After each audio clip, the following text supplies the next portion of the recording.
over yet. We do see him trying to chase. Wild Turtle going to get some heal from that Harvester of Sorrows. 2-1 in the first fight. That's Jin's head. And the rest of RNG saying, yes, Mr. Uzi, we will do our best. Let's see if MLXG can deliver. As it stands, G2 are 3-1 up in kills. They've got a 500 gold lead. And Hyanan has been the recipient of both of those Lantern kills. If you look at the item differences as well, Perks has got himself the Luden's Echo, and here comes MLXG. He's still got that Rift Herald, but Ming's Death Sentence goes wide. The box goes down, Uzi jumps in. Here comes MLXG. Defensive flashes. Jankos has already killed Ming. Now Jankos is turning it back around. Defensive flash from Uzi. Teleport's coming down. Not just to find out. Perks blows up RNG, and G2 win the fight. It ends up being a 3-0 in favor of G2. It's the shield from Jenna to try and win the trades. Flash available for Goon, remember, he got caught down again. Is it going to be enough damage? Yes, it is, absolutely. Goon has to do one more shot, he will go down. Watch managed to pick him off to make it an even trade. The kill, of course, went to Watch in there, but the save had to come down. He did miss out on a lot of CS in that top lane.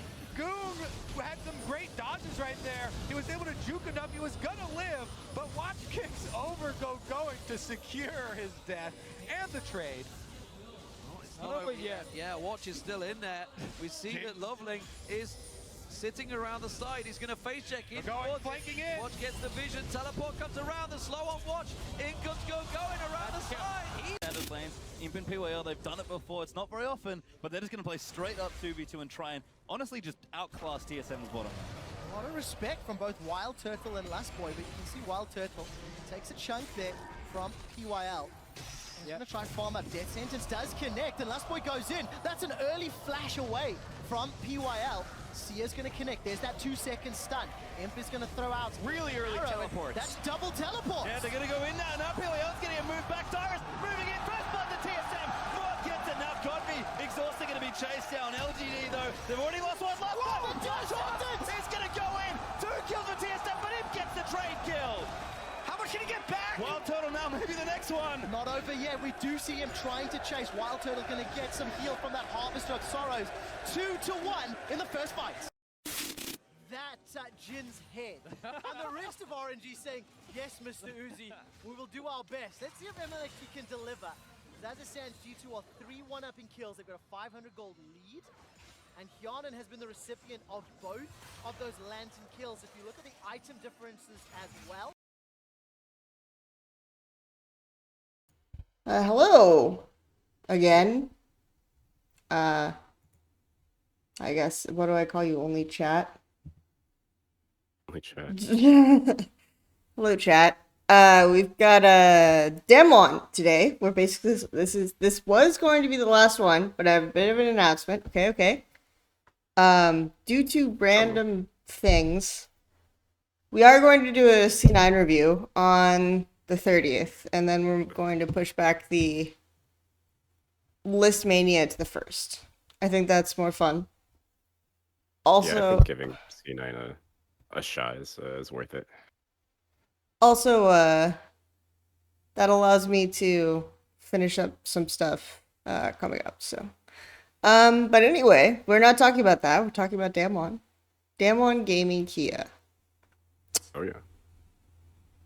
I remember, I don't know why, but people are just like, that's not how it's spelled or something when I was doing DWK. I was like, I swear that's the tag. I don't care. Whatever. It's just DK, like Donkey Kong. Yes. But anyway, I'm here with Madden again, who likes LCK teams for reasons unknown to me. For reasons unknown. Or at the very least, reasons that will become clear. Yep. But we'll see. Ideally. Jury's still out. I'm going to be share screening my Got you. thing. So, just first of all, tell me what we're watching today. Well, I think first of all, did you pay attention to when they did roster swaps at all earlier on in the season? I saw people tweet about it. So there's 2 interesting games. Okay. We can either watch an Ezreal Yumi game with Canyon playing Akali mid, Or there's Canyon playing Kiana mid, which I think is important for the Kiana buffs coming through, which could be a factor in Worlds. How likely do we feel that they're gonna run back this particular roster? Definitely not the same roster because they're not bringing Malrealm to the tourney. They're bringing a Yes. substitute for Ghost. But Okay. namely, when you put the best player, arguably in the world, Showmaker, next to Barrow, you kind of get a good feel to how Barrow works. So Okay. Sure. there's also one game where Barrow plays Senna, so it was like straight up showing to Ghost that, oh hey, we kind of don't need you. Okay. So it's definitely interesting. If you're not interested in these, we can. Oh, move on to the I'm other just question. if there's logic, we'll do it. So I don't know if I'm. Let me see. I'm looking at the cops because you said the Yumi game, and Yep. then the Kiana mid game. Okay, let's see here. And we've got Rumble Jungle. Rumble Jungle. Okay. Let's see. I think I'd rather watch the Kiana mid game just because I feel like you Ezra. I don't know. It's a lot I of think lane, from what I saw, yeah. laning phase from Kiana, it's not the best, but it's interesting how he kind of uses his knowledge of the champion later on in the game. Okay, sounds good. Yeah, I mean Kiana's lane sucks anyway, so I'm not gonna hold that against anyone. Also, Ignite Kiana is like kind of Especially at this ambitious. on this patch. Yeah, It's an adventure. it definitely is. Oh my god, YouTube voted without okay. It's so nice. Whoa. YouTube. Definitely smurfing. Also, what's your playlist word today? I don't Let's know go why with... this is happening to me. I love the let's go with I don't know, poster. Let's go with poster. Poster. Interesting. Poster. That's comes out of nowhere. Unless it doesn't yield any results. In which case we can do like It's very random as to what yields results, it seems. Yeah, poster is not working for us. let's go success. Success. I feel like that Because will posters from the actually 90s. work, yes. Only 15 songs though, so you're gonna have to pick another one later. So just fair warning. I'll turn that thinker on, so to speak. Yeah, you're gonna be prepared. Okay.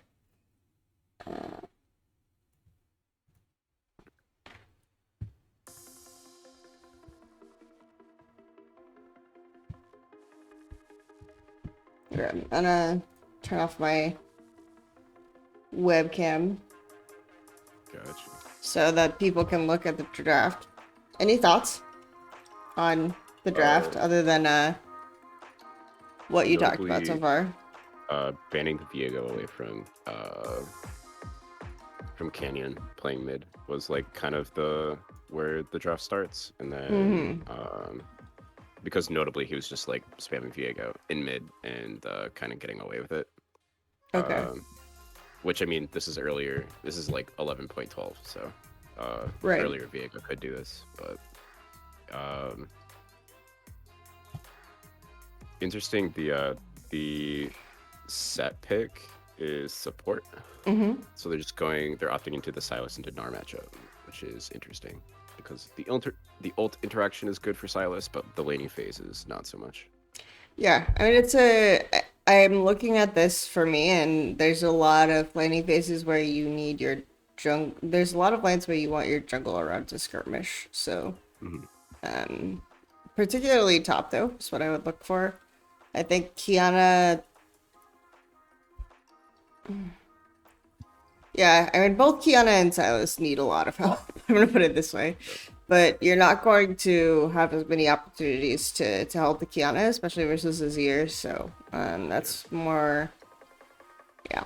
So that's kind of what I'm looking at. I think you still path down, but then on the way back top, when the wave is bouncing back out, you look for basically a gank around like 430 is what I would expect from Malrong. Is that Malrong. Malrong? The jungler. Yeah, it's the order's like really scuffed because they have Showmaker in mid. But Yes. yeah. And then okay. I think one interesting thing to look out for is Jace's banned, so we can't necessarily look from that for Khan, but notably like the K coma kind of like map states or like mid game to late that you kind of like went over in your T1 reviews, I thought was like really cool. So maybe paying attention to that as well. All right.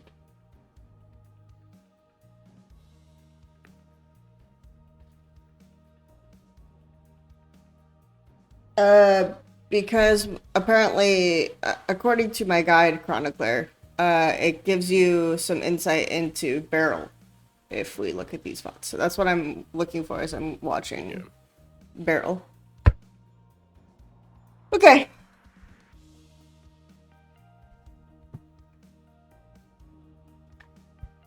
Okay. So doing some level 1 movement at this point. Level 1 gaming. Oh boy. Yeah. I mean, they're... Level 1 is a train wreck next to Zin. So, yeah. The 5-man stack is becoming very common, but it's at this point where no one does anything interesting level 1 anyway. So this is an Azir with exhaust as well mid. It's an electrocute Azir though. I appreciate that a lot. Yeah. Is that better into melee matchups, you think? Or you kind of I mean, I just like it for basically short trades. I think it doesn't scale very well at all. It's kind of the problem. Lethal Temple is going to be way more useful later. The I think exhaust is fine here just because you're almost never going to be in a situation where you have to TP for tempo just because Kiana, at least not in early lane. It's more of a mid-game problem. Got you.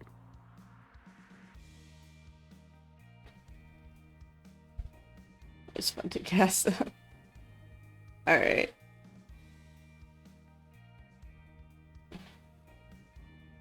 I like how they've just accepted that Khan is a top laner, though. You know, it's not. Yeah. You can't change that about him. Oh no. Hey, I think Showmaker gave like interviews saying that Canyon is like better than most tops in top lane, says Showmaker, but notably, like I'd imagine Khan would be uncomfortable kind of shifting through things. So this is why we have Canyon mid on Rise and stuff like that. Hey, you know, first games where I was on stage as head coach, I had Shook playing some interesting champions. Anyway, mid. We gotta talk about that. Okay. That was a really ambitious trade by Candy. I think going the first look is definitely fine, but chasing an Azir down a lane is not really an advisable action for level 3 Kiana. Yeah. So yeah, Rumble did path top, which I find surprising. More or less because of what I talked about before. It's just if you're going top, you're going to get invaded, you have way more options to fight the scuttle. I would guess that Umti is just going to double scuttle just because Malrong decided that it was a good idea to path top, so hooray. And Showmaker and Barrel are not going to go for the scuttle. Also, I'll be completely honest. One of the reasons I wanted to watch this game is Showmaker's Virus. Not that it's like great, but it's like my favorite player playing my. Oh, okay, so got it. Definitely biased. Good to know.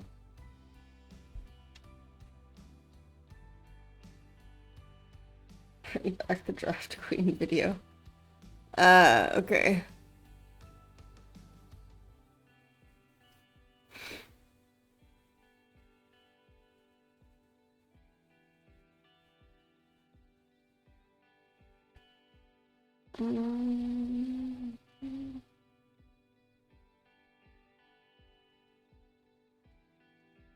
Alright. So, let's see. Malrong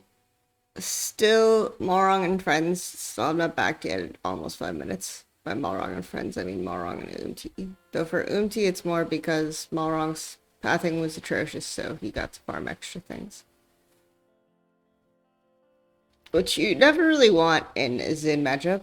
You want the Xin to actually do stuff. But it is what it is. We are where we are. This is the land we live in.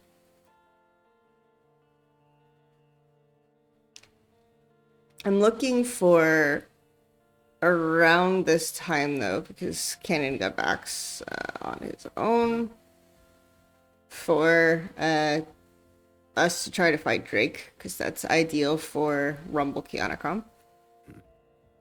It's not so much the dragon itself, my friends. It is the baiting of the fight.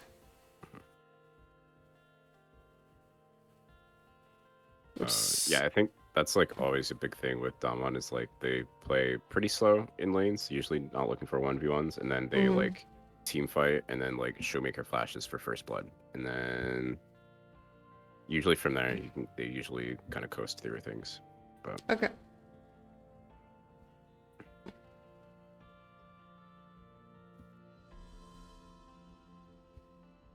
So you're saying what people keep telling me about Damwon actually being the only fast team in LCK is wrong? Yeah. They, to be fair, when people say fast, they don't mean. I mean, it's a fast for LCK meme. But, okay. Also, I think it comes from like their pressure mid to late, which could have something to do with the kind of K-Coma complex you were speaking of in the T1 review.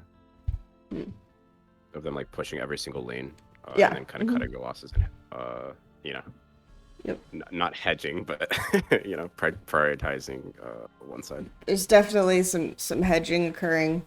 That is actually just the definition of Peter hedging. So. Got you. Okay. And of course, where Chronicler is saying he thinks they got better by the end of the split, so we'll have to see that development. Max isn't here, but he'll be the first one to tell you that I was on some like T1 copium, saying that like, oh, you know, Damwon's wash this year. I think T1 might like do well in the finals. And then one game I do want to watch is the game 1 of that series where with Khan pulling Camille out of nowhere. Okay. I don't think he's played any Camille at all, and then just out of nowhere, alongside with Trundle, like just repelling, or not repelling, but hook shotting onto the pillar is I think it's definitely some like kind of pocket picks that Danny kind of pulled out with the new coaching stuff. Because also in that series we see Ashe Seraphine out of nowhere, which they've never played that combo. So we do get, so this is kind of a weird crash for a Rift rotation. So I'm assuming Varus is gonna have to go back bot. They're just letting the wave reset on a non-cannon.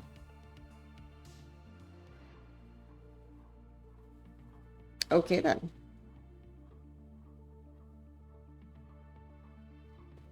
Varus, go back bot. Showmaker. Yeah.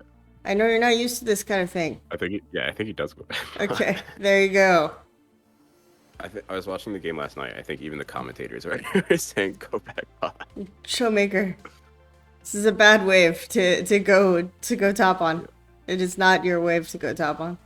Yeah, actually they're just real swapping back now. Canyon's the ADC now, you know? Got it. He's gonna ADC on Kiana. Oh, I remember when Kiana came out, my bot lane at the time wanted to try Kiana Talia bot as a duo lane. That was not the Pantheon. That was not the play. Talia was a thing. Kiana Talia was not the play. Yeah. You know, I like the energy though. You know. Maybe they're not going in the right direction, but at least they're going somewhere.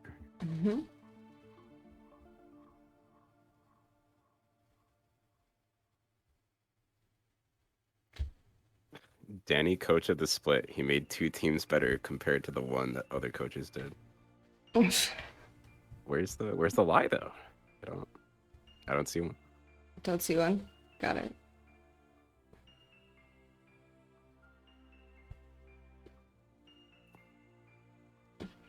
Yeah, to be fair, when I had this T1 copium, I also like didn't know the coaching situation or whatever, and then I like found out. It's like, oh well, like why? I felt very silly for having that those thoughts about my favorite team. Got it. The doubt. The doubt about T1. It's just So now I'm just too problematic. Or no, the doubt about Damwon. And Oh, okay, T1, okay, got it. Beating them. Yeah.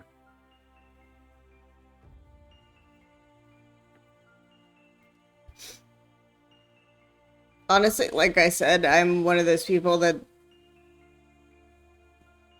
still, like, gut reaction attributes very little to coaches and coach changes. I think the scene's getting better to where the point coaches have impact, but usually it's more just like the atmosphere that is problematic. But I know that there's a lot of conversation and attribution to coaches in LCK, which I think is interesting, because talking to people who have been around and worked with teams, there's not really a lot of attribution to coaching staffs from players, so it's pretty similar to the West and LPL and how they talk about them. I usually don't talk about like coaching and like analyst like stuff like too much, but I think specifically in this instance it's a little bit interesting. But obviously we don't know for sure like what happened behind the scenes, so maybe that's why it's fun to speculate it, because we don't know. But WMAX Nasus support with exhaust against Callista. Nasus will get railed in lane, but theoretically it is good. if you pick something with like lane priority and like cheese it through maybe, but even then you're kind of okay.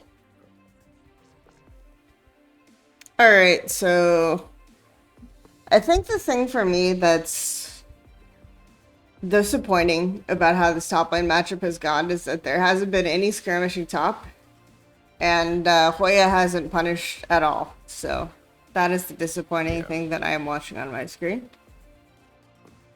They gave first strike, but oh my, poor Khan. yeah. It's not the greatest look for him.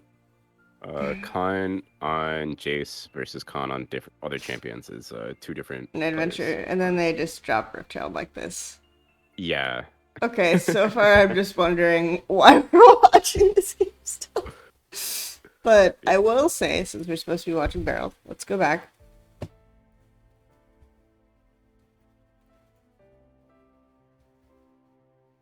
Because I'm specifically looking for interesting things that Damwon does to talk about, right? So this is the window that I found most interesting so far, just looking at this. While we were discussing the coaches. Basically, set bot recalls. Doesn't even need a really long timer because he has a Varus, so it kind of is irrelevant. And also they just have really uncontested topside vision, especially considering how the jungle matchup went early and how Nara has had prio most of this lane. And Barrel hasn't even been top that recently. To the point where they feel confident that they can just do this and kind of bluff the location of the rest of the team. So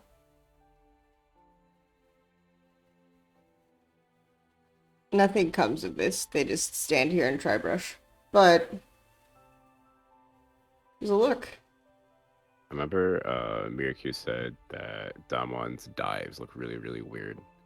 I think it is like due to like kind of overforcing in some spots, but is it as bad as Mad Lions overforcing? Because that was an adventure. I don't think it's Oh, it might be comparable. I'm not gonna lie, because they I think the one dive I saw them do in, I think it was one of the Gen G VOD review maybe. I liked quite a bit, but it was actually the best setup dive I've seen this entire VOD review. It was nice. Well, I think Miracle thinks or says one clean dive, but all of them are like arguably good. But it's objectively not true. Yeah, Chronicler is right. But I feel like there's so many different ways that you can like critique Damwon.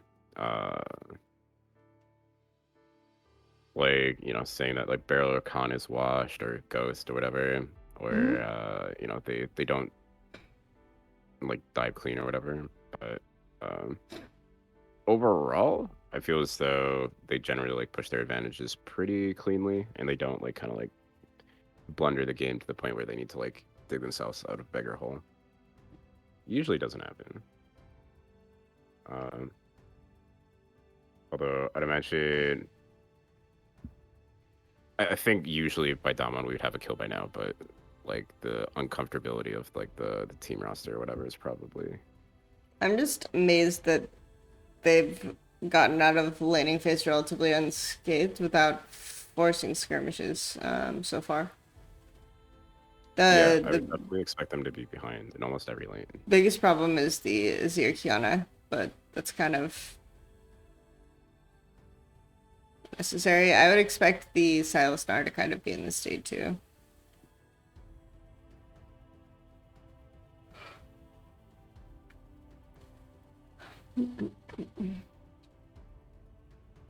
And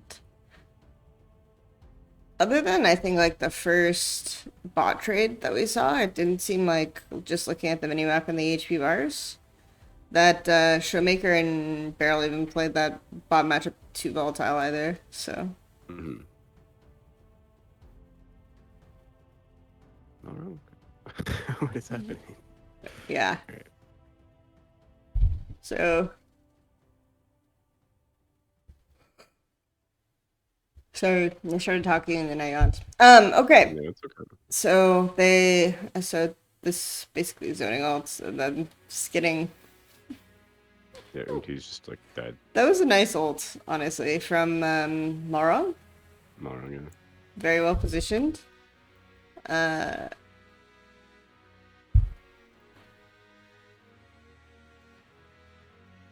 Less good things to say about Ken's Kiana ult. Yeah, he had some good ones though.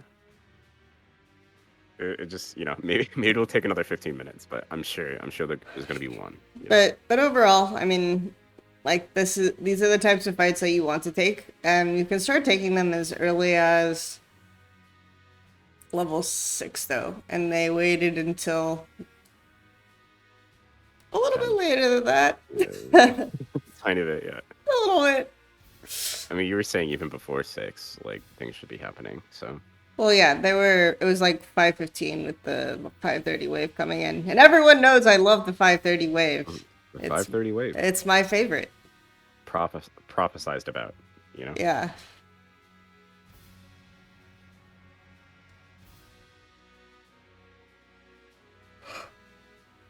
Yeah, in a way, Chronicler, I see like Showmaker's playing next to Barrel almost like kind of sets you with like, or it kind of isolates the variable in Barrel, and this kind of proves that Barrel isn't the problem. So now we know that like Ghost is the only problem, which means like bringing a substitute and kind of mirroring T1's game plan is definitely interesting look.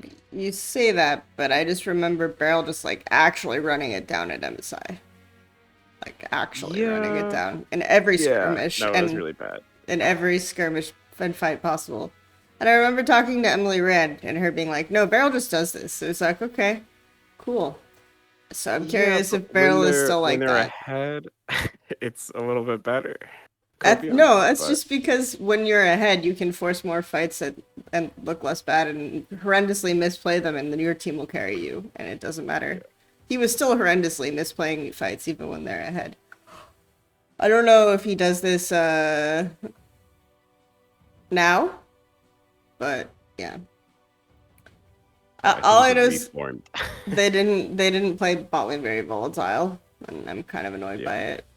She should do a set, and then still somehow the very presence of Varus sets made them win the lane. Barrel's the worst player to win Worlds. Come on, Mira. Oh my lord. Yeah, I definitely liked Barrel's performances in the finals. He had the one Rel game, which was like his only loss on Rel, I think, professionally. But other than that, he played it pretty well.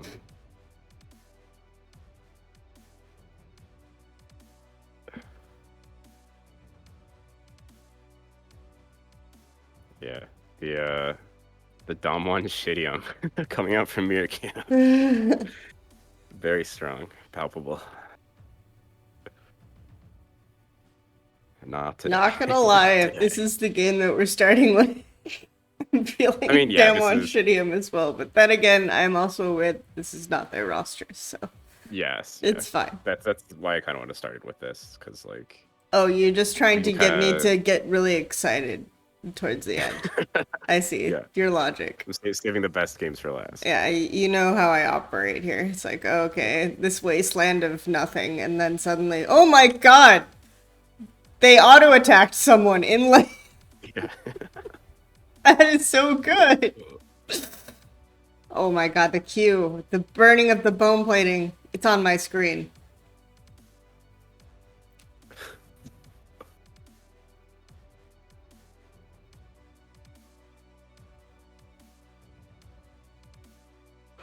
Okay, so in terms of macro-wise, we're getting a really... Khan is actually getting a really, really long timer for free. But they don't have a good trade play, and he's basically just far up on their weak side. And bro do absolutely nothing about it. Cool! Yeah, that's a lot of Korea, or at least LCK, right, is just like a whole bunch of pretty much blunders coming out, but then like no punishment coming out whatsoever. We just like kind of stare at each other. Because what I'd want is for basically just leave Showmaker on the wave, and then Barrel and maybe Marang, probably just Barrel, kind of shadowing Khan top for one extra wave to get them more of a timer, and then everyone rotates. Yeah, that Kiana was pretty good. It was not bad. It wasn't bad. It was I even like a little bit worse because they threw the pink ward over the wall. Okay. Still like the the Rubble more, so I'm just saying, Canyon, you've got some competition, my dude. Yeah. So. What you're saying is they should have sent Malrong to Worlds instead of Canyon. Yes. That's what you're saying. What I'm saying is that Canyon sucks, and yeah. Let's go, because I actually think Canyon is potentially the best player in the world. So at least that is my impression of him.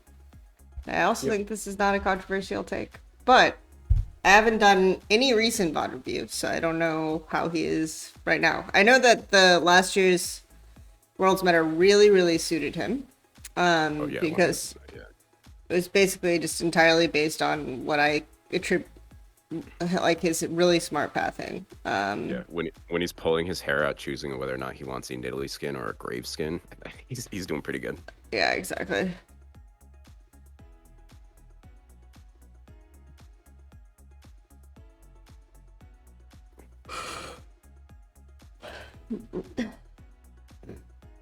But what I'm looking for now is for him to take more advantage of lane timers, right? In the games where he's playing jungle. Now, it is what it is.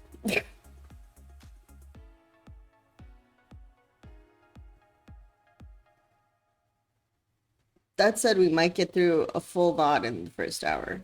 So that would be crazy. It stonks. We're doing it. Also, jokes on Goblet guy. Ghost is not on the screen. Roasted.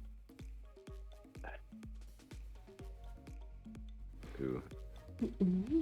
Mira is no longer giving bad takes, but now he's just talking about Overwatch.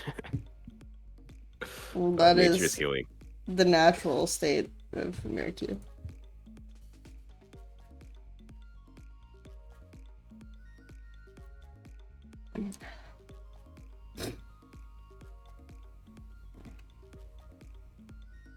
Okay, out of base.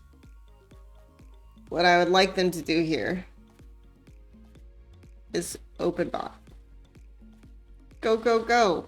Go, go, go, Rumble.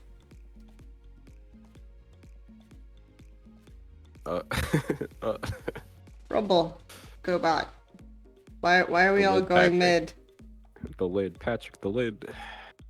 Showmaker does not need 3 people to throw his W and Q. He's vibing. Or his E and Q, I should say. Yeah, I wasn't gonna correct you. No, I'm good. My brain is excellent. We all knew what you meant. Mm-hmm.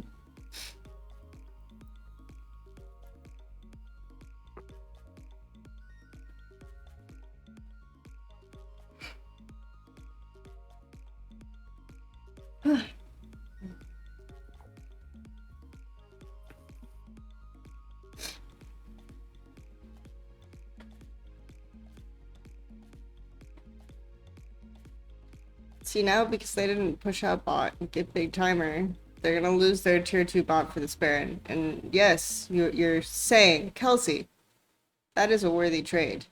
But I am telling you,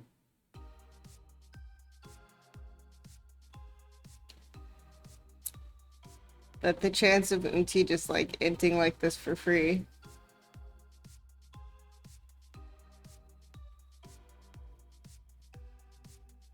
And Kenyon not dying That was here. kind of nice, though. That was pretty nice, though. I mean, he played it well, but I'm saying the chance of Kenyon actually not dying there, going to contest vision on Bro's strong side, is like really, really small. And he made it happen. Yeah, yeah, definitely. But Yeah, going for the play, I definitely agree. Is a little bit, yeah, not feasible.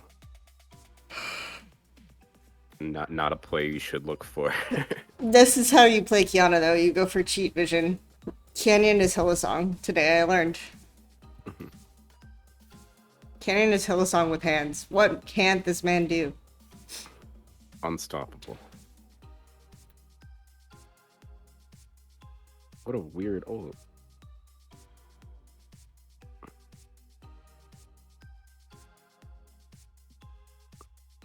Also, Rumble rolled Mountain Drake.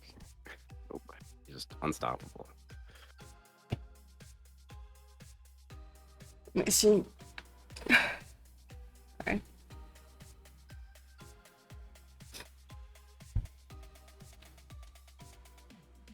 Yeah, it was very interesting just to see him like kind of out of nowhere pull out Kiana though, especially when it might happen at Worlds, depending on how much priority happens with. Yes, Lee Riot Sin and Kiana. Balance team watched this game and they're like, yes, we need this.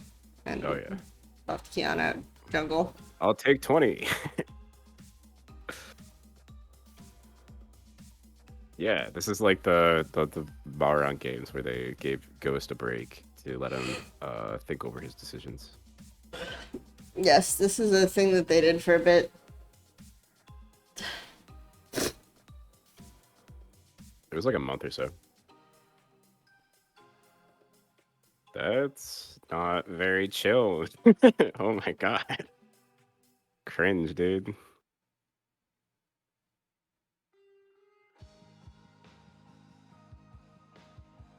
Ah.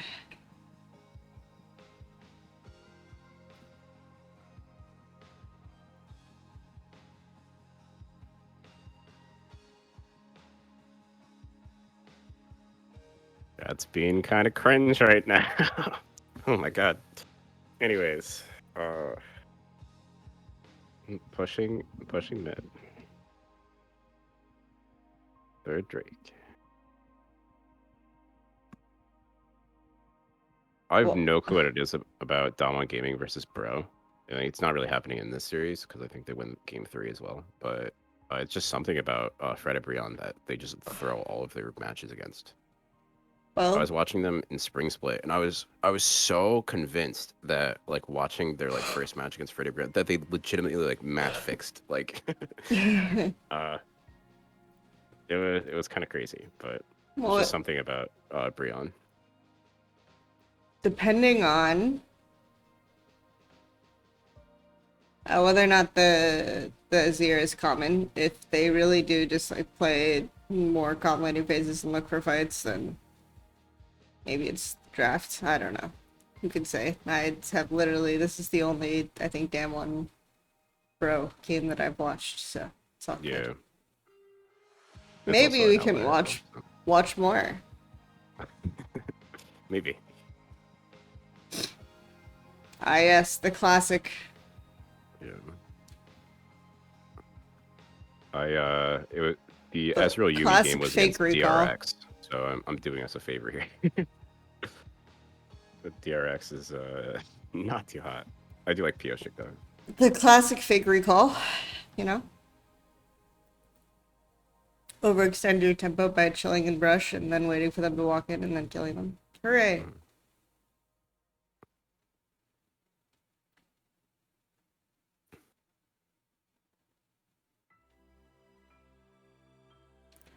It's also like if the objective is really to learn about barrel, then I should probably, Amy game is probably not the play, was kind of my logic. Yeah, no, you're right.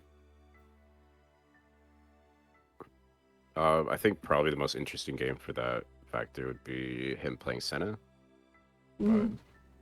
But, it's interesting that it wouldn't just have Showmaker play Senna. Was it a fasting Senna? I believe so. I believe it was next to. Then- I think it was Set. I could be wrong. There's- Oh no, I think it was Karma. I think it was Karma Senna with There's- Showmaker on Karma. Then there's a very good reason. Well, that would be weird if it was farming Karma. But Yeah. Well, you can take the first couple waves and then get enchanter items quick. But I don't know. it's Maybe not that great compared to having Senna get the gold. Yeah. I mean, technically Senna does well without the gold as well, 'cause without the creeps as well. But Right. Karma is not really the play for farming Karma in the 2 lanes. Fasting Karma and fasting Senna, they just don't last it.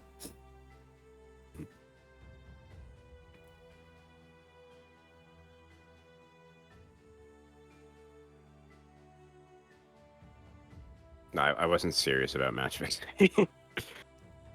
It's not exactly something to joke about, but yeah. I was, Yeah. Being facetious. I know what you meant. Yeah. Oh, I was just talking to the chat. Sorry. Oh, okay. The goblin guy was like saying something. Photosynthesis enjoyable. Yeah.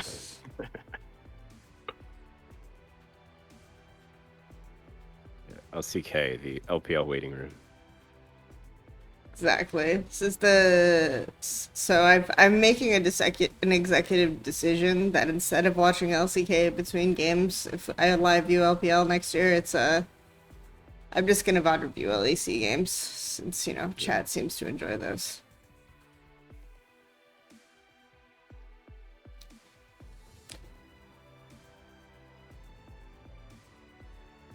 I think it's good for Miraku to be told he's wrong every once in a while. You know. I mean, I think he knows that he's frequently wrong. So. Oh, 100%. All good. But sometimes telling him he's wrong, very important. So good job, Chronicler.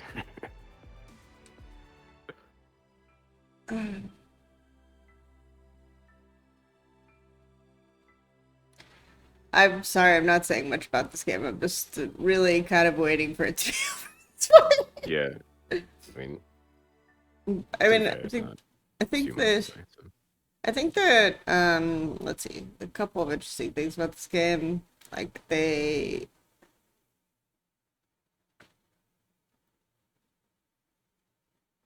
how they look top. I think the way that Canyon is looking for vision is something that I'll look for in future games. Not necessarily so much like the Baron vision, but he seems to. So I always say like support should go first on recalls, but here it is. It's on my screen right now. Look at that. Cannon always seems to be the first on recalls, even when they're taking neutrals. And he seems to be the one who's like playing aggro for vision, right, on their next strong side. And then Barrel just follows. So that's something that I'm going to see if it's replicable, because it seems like this is more of a... Because this is something that I also remember from Spring. So I'm wondering if this is like still a trend.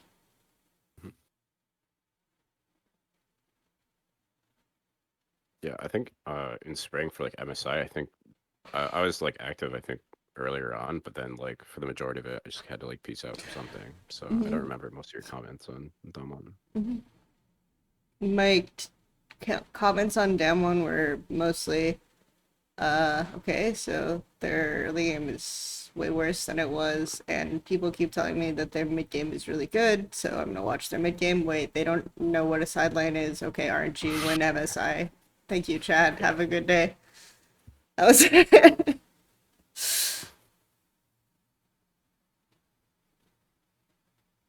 I think Khan definitely still gets like caught out and stuff. So it'd be interesting to look at. It wasn't so much that, as they were like playing a lot of tank top, right? And then they would just group mid, and they would have good trigger pull on someone showing in bot, for example, right? Showmaker just predicted the flash. What a savage. Yep. Ugh.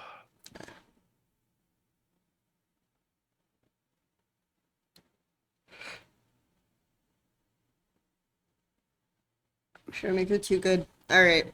We're already out of success playlist, which success playlist honestly made me depressed. So I don't know what's wrong with Evoke, but it has very weird definitions of success. Maybe we should do courage this time. Courage. Take all of like the sappy posters with like airplanes and like people climbing mountains and stuff. And... Okay, we need another game. So what are we watching? Let's see. I have a couple pulled up. If we want a regular season game before Danny comes back, let's see. I have it kind of. Let's see. Go back to summer season. Match history.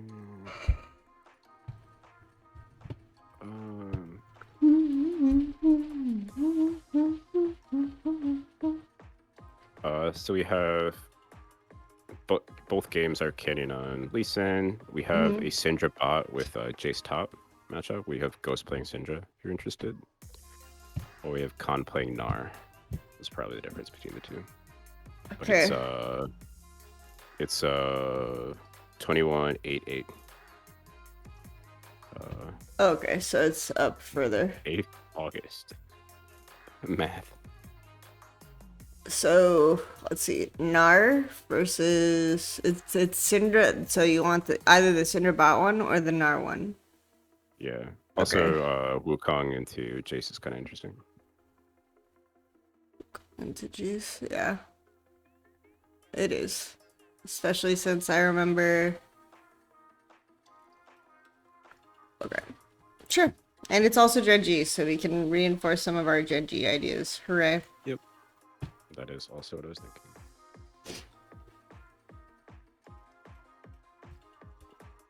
All I'm saying is Alfari isn't losing to Rascal. Yeah, but is Alfari winning versus Rascal? This is the real question. TL, it's not like TL invests a ridiculous amount of resources to not punish anything, so... In Group D, it has to be LNG that goes against Genji. Sorry, responding to Goblin Guy, but I don't think it can be BYG or TL, right? It has to be LNG going in the group. Or TL is in the group, sorry. We are waiting for YouTube to love me.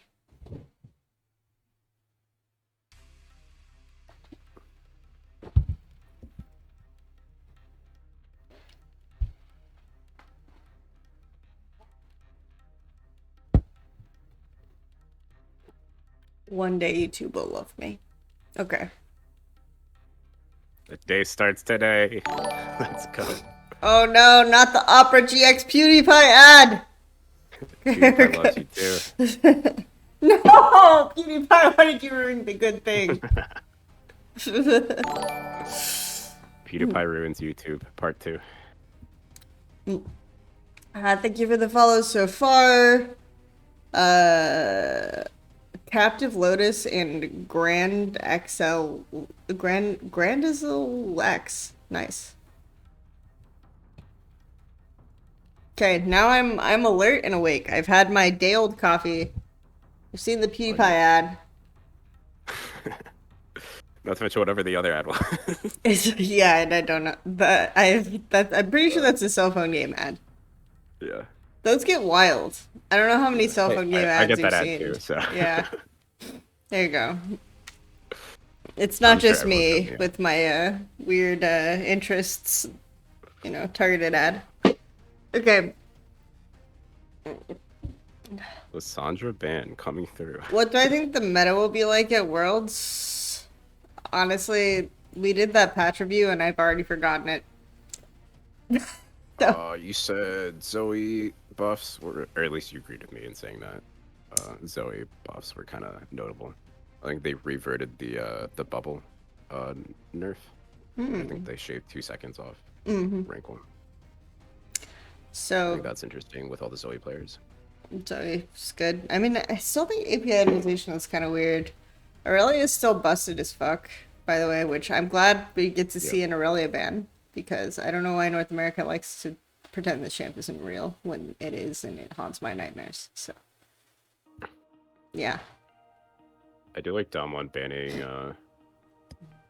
Aurelia, because I don't know even who would play it in Dom1. When Genji bans Vara Ziggs, what do you think they want to play Dom1? Just it's not a trick question. Yeah. They match it with Syndra, so. Yeah. Next best. I'm vaguely interested in the Syndra. Because I feel like this would actually suit DK, but the problem is that Syndra bot, I think on this patch Syndra bot I think is playable actually. Mana issues are basically gone. I didn't realize this is already 11.15. Yeah, we skipped pretty far ahead.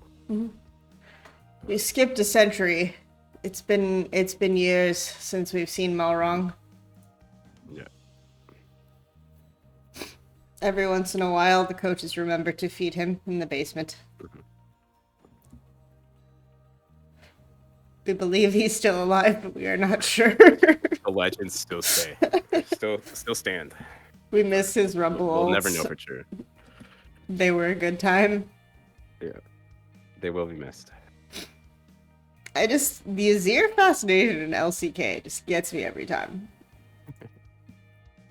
Hey, But they they're not actually, picking all the champions in order this time, but a lot of times they actually play Azir well. Last game was not an example of that though. He got a lane lead, but he didn't really punish a lot. You're not a fan of the exhaust electrocute Azir. It's not Like he did. I am a fan of it. He just didn't execute on it well. Yeah. If you're gonna do that, I expect you to just like tear a new one. Yeah. And in fairness, he did go up like 30 CS, so maybe I need to actually go back and watch the lane phase again to be inspired. But in general, I feel like LCK is the best Azir laners that I've seen doing these VOD reviews. Yep, BDD Azir. Stonks.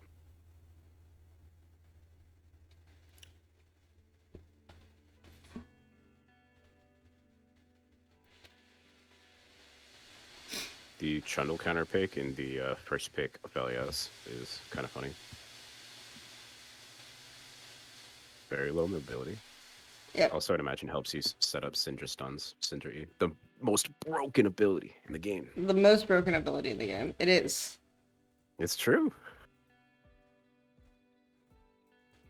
Except for now, the most broken ability in the game is actually the Gwen W. Gwen W? Yes. That's fair. Did it get rebuffed? No, I'm just saying, was it generally not? speaking, the ability and concept is the most broken ability in the game. Yeah. Definitely a lot of Twitter posts about it. Yeah. Like the Gwen is immune meme. Yep. Yeah, I've seen some dirty Vex play in like Korean solo queue. Jesus Christ. Like I was watching Ole play. And he was on blue side and they first picked Vex and like I was like, oh, this will be interesting. He just carried the entire game. Full stacks of Dark Seal by like 7 minutes. But we'll see. And no, Con. Auto first group twice, auto second group once. What, you're just gonna let him do that to you? Con. Yeah. No attempt to trade back whatsoever. No going into hammer for him. Hey, life finds a way. You know? I mean, not the support life, but you know, the Jurassic Park. I mean, yeah, your jungler is pathing up. Just fight him. Just fight Bertle. If he's gonna play psychotic like this, and your Lee Sin is most likely gonna be top faster, because you'll just tell him to 3-camp, tell Canyon, this game you are my bitch. Yes, I do talk to my top laners like this, and go just play like a psychopath. What's he gonna do?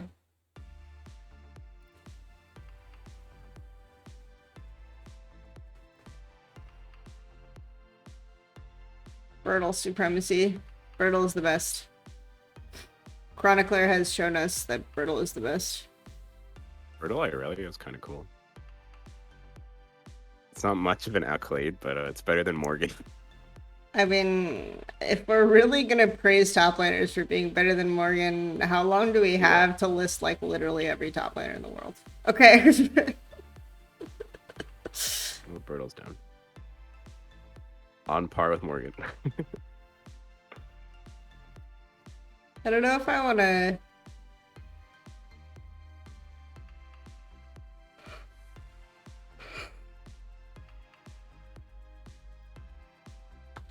say that, but at least we have some signs of life. We have junglers playing around volatile lanes, both sides. General overall game plan.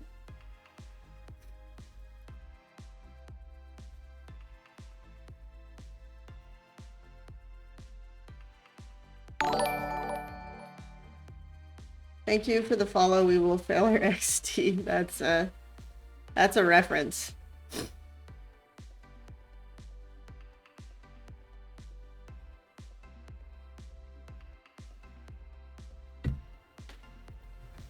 Okay, this point in the game we're looking for resets mid and bot, most likely from Demon.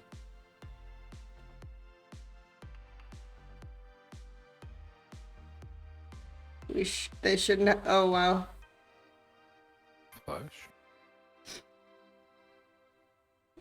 I mean, just how good is Barrel? He just presses E like that? Whew. Tom Kedge is... yeah, I mean, not Tom Kedge. Trundle is such a great champion, you know? It's a very high skill. Though I do think having good pillar placement is a little bit difficult. Not in that particular instance. It's like, yeah, he's literally walking at me, I'll put it behind him. Cool. I forgot what series it was in, but I think it was in one of the T1 games, but Canyon has like the most brutal pillar in the world, where it like makes them like squirm against the wall and they just can't go anywhere. It was like the grossest thing. I think LS has like a reaction clip to it that got popular. But oh, so yeah, it's against Rich. You're right. Yeah, there's Rich on either Kennen or Gnar probably.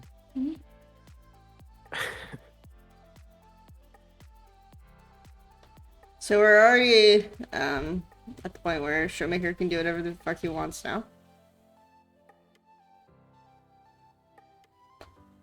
Sazir did not achieve much with the short window of power that he had.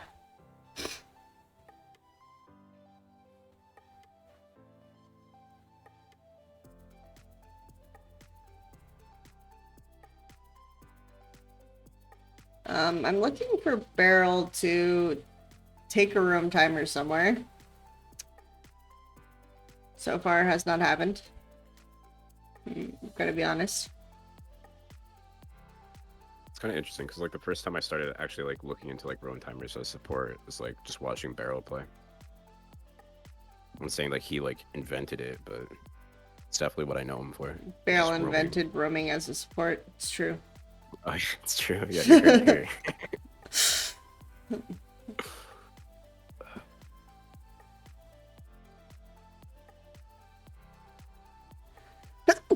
Like that window there, I would just assume my Cinder is gonna get the wave in bot. There's a really long window where Ryzen and Zeo are making their lane volatile. Like that's definitely a window to roam mid. You could even go top, because if Cinder's just gonna get, I mean that's the point of Cinder, right? Get your waving on your own, more or less. Yeah. And then he could theoretically rotate through mid, they'd still then walk into blue if they want it. Whatever. Oh, baby, it's TSM on steroids. We stole their blue and now we're diving bot. This is the life. Yeah, TSM, I guess the steroids part is actually just diving bot. Yeah.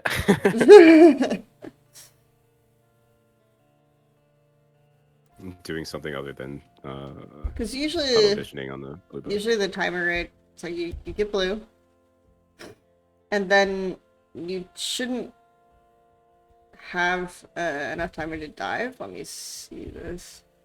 Enough of a window to dive, I should say. I should stop saying timer. Holy shit.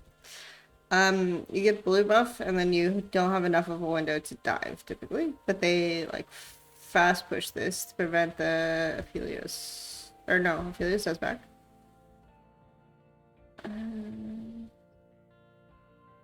He is slow pushing this while they're getting blue buff.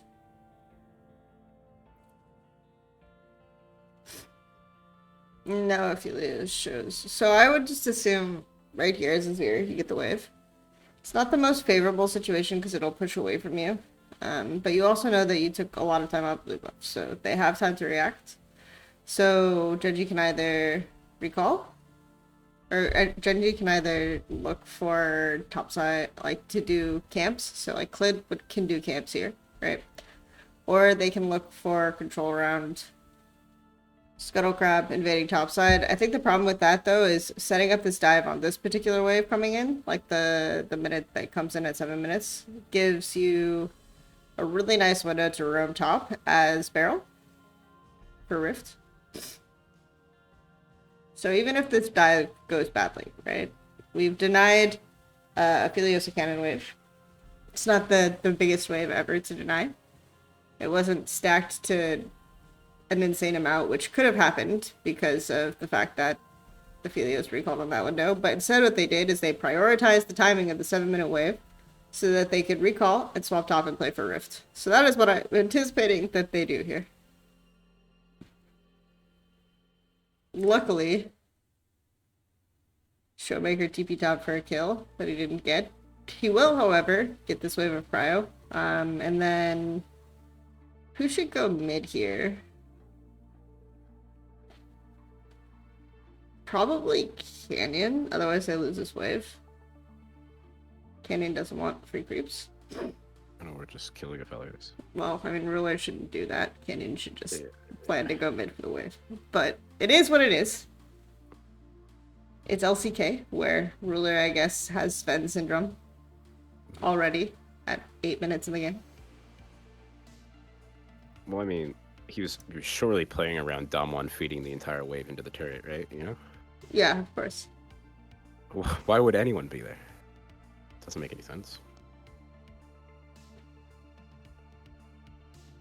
But I think Canyon should just basically plan to collect the wave, and then they have both top and mid pushed out because they want to use Rise TP to make sure that they have good tempo for Rift since they didn't get the kill.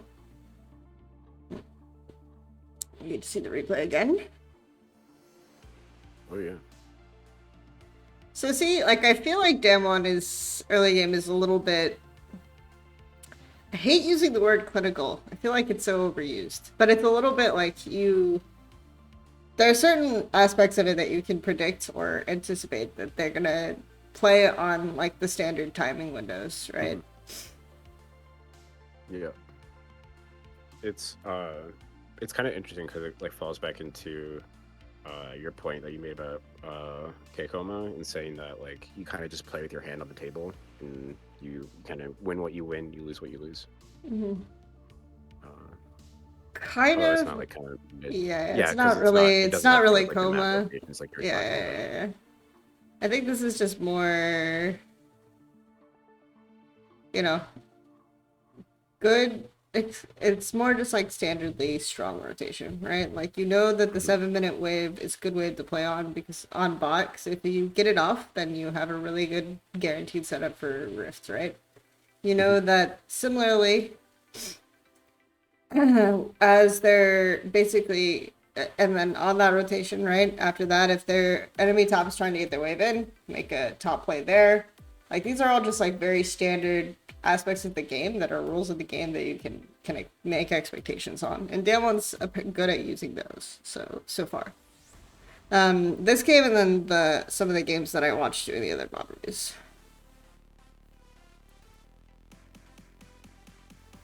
So did you see them just like have Herald there to take the turret and they decided not to? Yes, but I usually don't like instantly taking, let's see.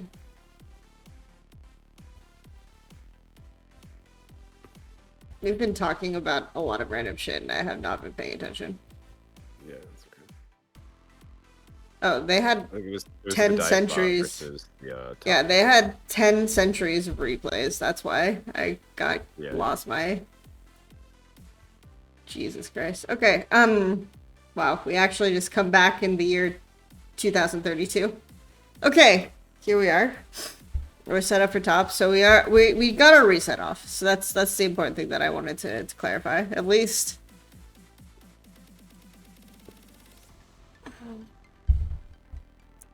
they have Rift to take this turret, theoretically.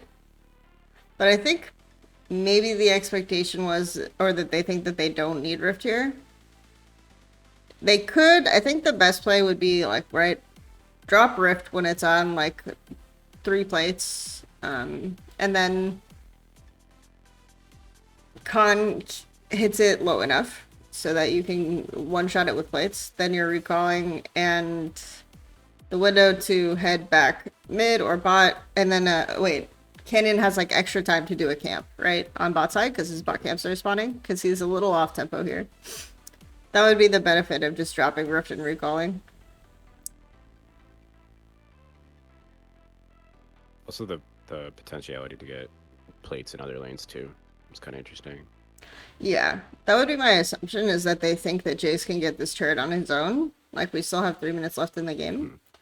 And we have prio in all 3 lanes. So we have options for making a player on bot here. Also, I don't think it's like the entire discussion, but also like feeding minions into the turret too. It's like a positive in terms of like pushing lane. But, at the very least, when you think about Herald, like thinking about like all the different gold that is like left on the table, so to speak, it's important. That's not the whole picture, though. So they are.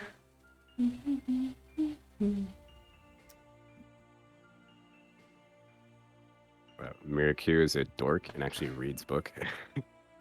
Imagine reading books. Ugh, come on.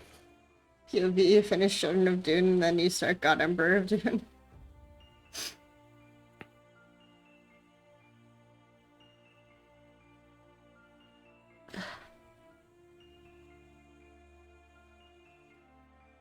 Everyone likes God Emperor of Dune, but there's some whack shit that happens for sure.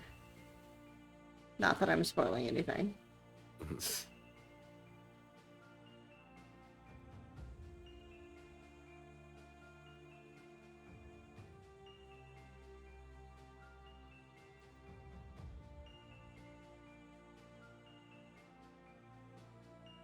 Wait. I thought about reading like the Dune series before the movie comes out, but also like Worlds is a thing. That's just not happening. Yeah, I mean, I read it a lot when I was a kid, so. Yeah.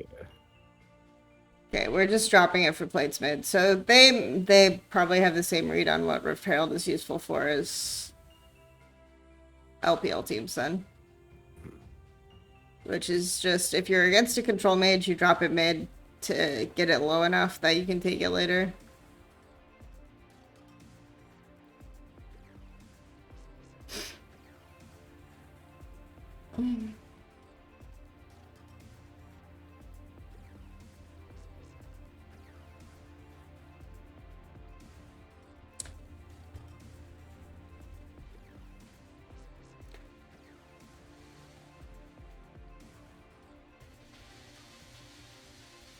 Oh.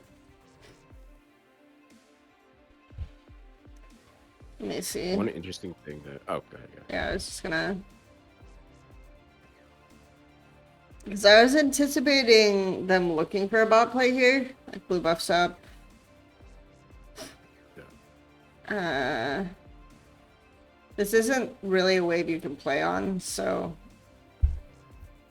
I would really like to see how bot wave went here, but I'm not going to get to.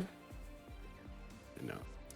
Because I think if you're Cinder, right, you have an option to stand past the wave. I don't know what guns Aphelios has, but unless he has blue,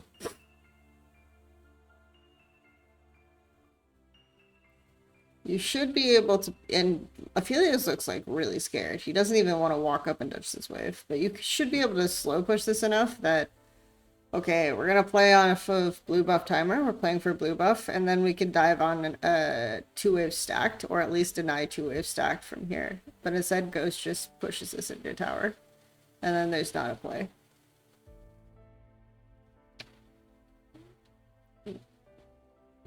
But hey, Ghost hasn't died, and you know, is on a save carry, and then they're also Nature's healing. late to contest this blue buff.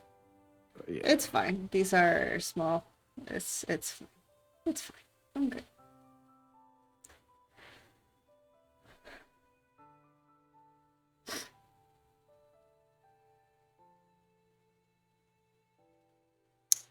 So we got pinks in enemy bot jungle.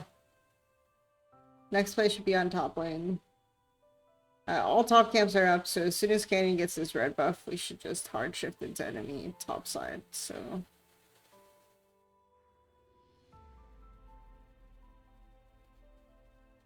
Did you have a vision of the timer though? The recall. You recalled in a pink ward, rather. Yep.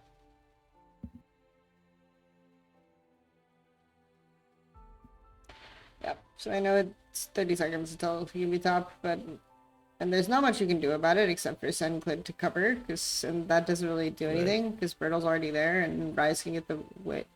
Azir is coming back. Doesn't really matter if Azir TPs. Realistically, I think like it's just Bertle's way too low. They should lose this fight. Bertle and the tower are both way too low. And Lee Sin's pretty strong right now. He's got completed Tabbies and Core Drinker. So he should do very well versus Viego Wukong.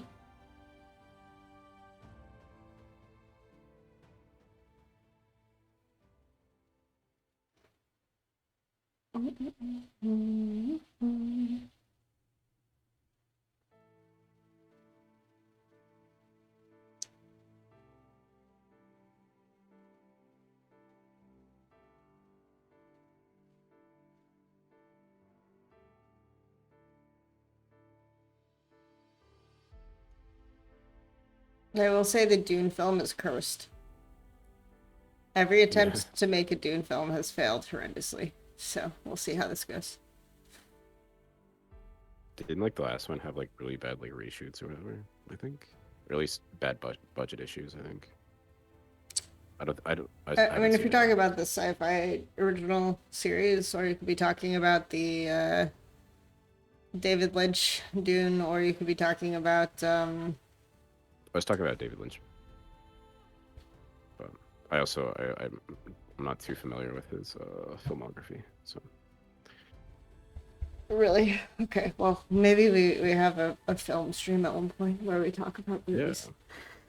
Because we need to educate the masses on David Lynch, generally speaking.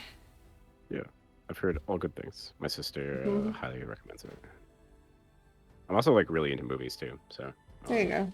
Well, can't definitely be a disservice. Yeah, exactly. What are your thoughts on Wong Kar-wai? On what? Wong Kar-wai. No, I don't even know what you're saying. Wow. Weird. I feel that's the point though, right? Wong Kar-wai is a Hong Kong director. Got you. You'll have to educate me.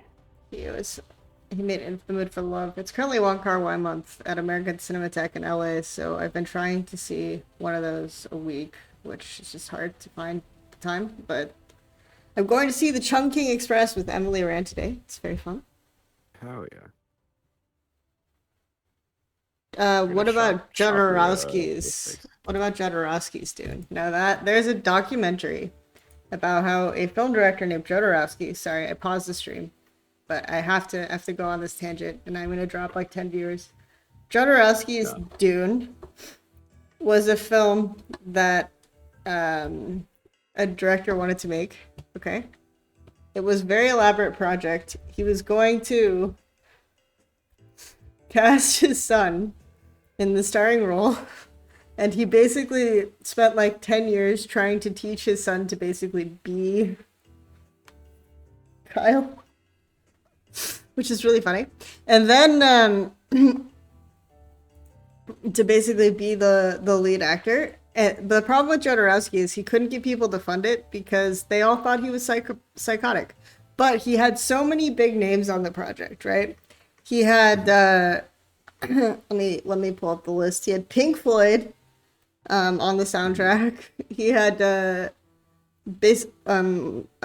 Orson Welles willing to do it, Salvador Dali willing to play in the movie. He had Udo Kier, all of these people, and his 12-year-old son was going to start pre-production to star as a Paul Atreides. So basically, he just had a lot of people wanting to do the project and a bunch of people on the project.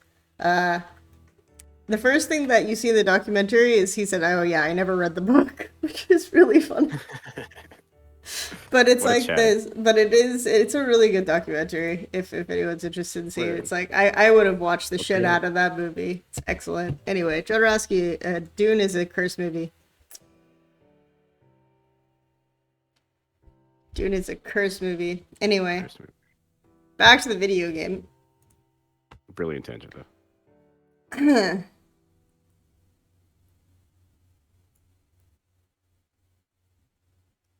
Every Thursday or so, I watch a movie with one of my friends and his family.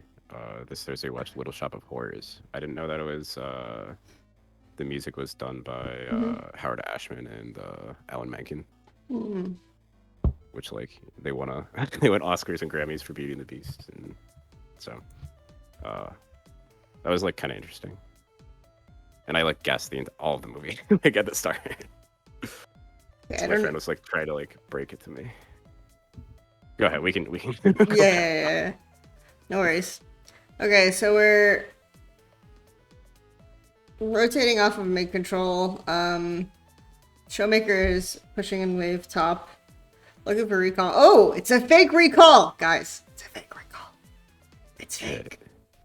It's fake. I believed the entire time, so. I did too, actually, because that's normally what you do is you recall and you shift into bot. But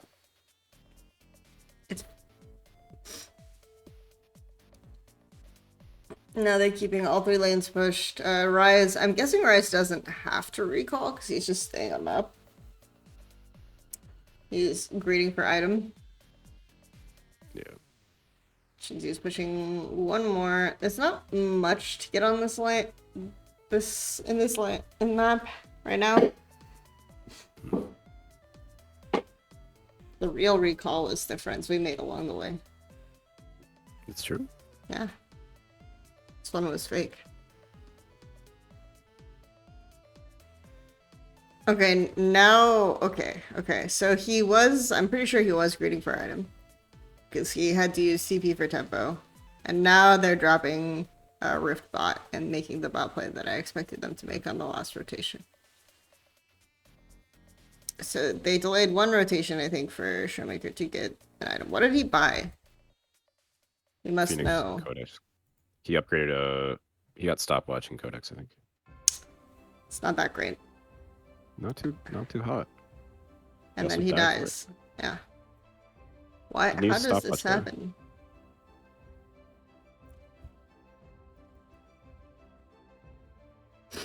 So Easier just rotates from top. they drop Rift, which means that if they need someone to shadow him, right? Like I'm more looking at like they see Barrel on this ward, right? So as soon as Barrel kills this ward, he should book it over here. Because that's part of why is like they know literally everyone is on this tower.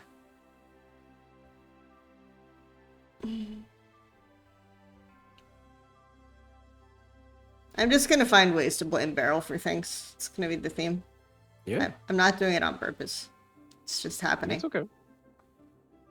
He'll just prove you wrong, you know? Hopefully. The levels of copium.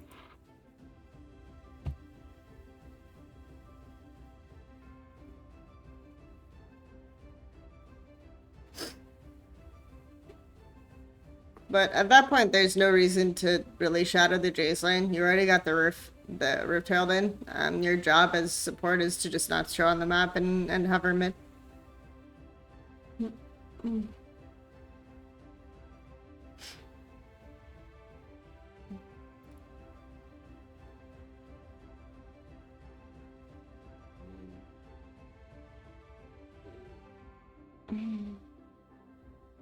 The Shidium trade needs a sacrifice.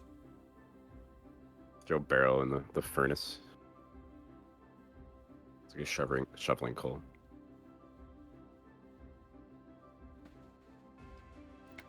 Alright. Now we're shifting into topside around Showmaker. I think in this situation, when you shift, you keep Syndra mid. Though it is nice to have Syndra E available to use from Fog. I just don't really like Jace on midwave as much.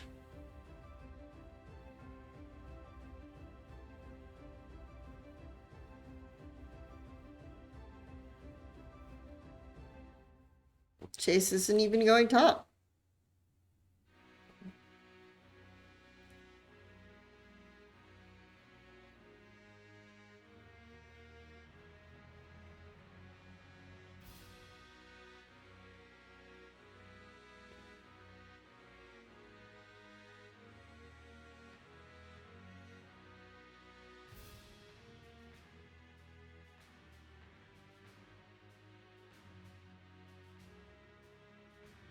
This is just randomly like Eing for no reason. You know, Thanks for kind of catching people out now, but yeah, sometimes you gotta use the cooldown so that there's no threat and then they walk into you. You know, that's the winning condition. yeah.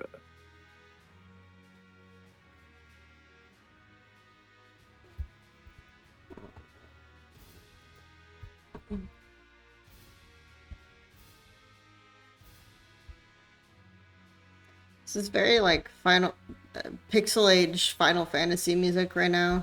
That I'm listening to. Just, we decided on courage, right? Yeah. Okay. Yeah. It's delivering, you know. Yeah. Definitely doesn't deliver as hard as the clown playlist or the Beans Leeson. playlist for sure.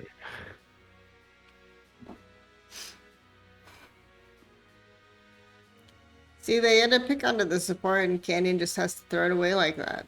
All of Barrel's hard work with his pillar. You know? And now everyone being on the mid on the wave is all for naught. They could have just gone into topside.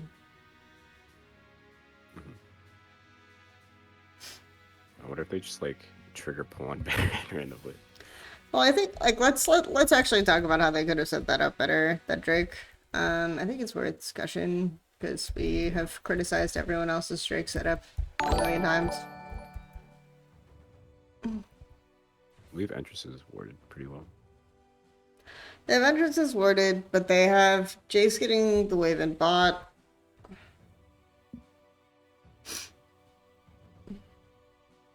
And this is a good... So basically they are technically playing like 3 lanes.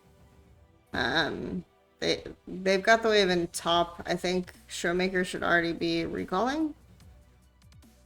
He should have same recall timer as Khan.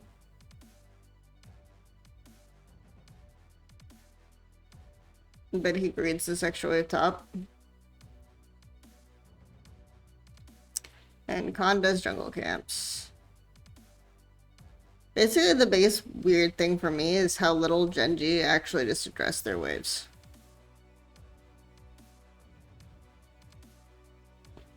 Yeah, I wasn't gonna make too big of a point of it. So there's no pressure for them to actually be to the neutral on time.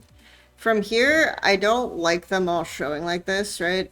So I prefer what Khan is doing, which is like standing in line brush looking for picks, but you need to kill this ward first. A shock blast, like you need to get the ward first. And Canyon just engages for reasons. You saw the unknown. angle. I did not, so good on him. I mean, he's just the best player in the world. Good on That's him. what it is. I mean, your boy Showmaker has greeted like every recall this game. I'm throwing that out there. Yeah, yeah. Best players in the world. Exposed! Exposed. Exposed.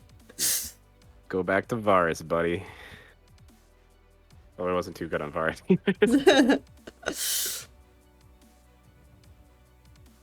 It was just because he was playing ADC Copium. It has nothing to do with his mid-performance Copium.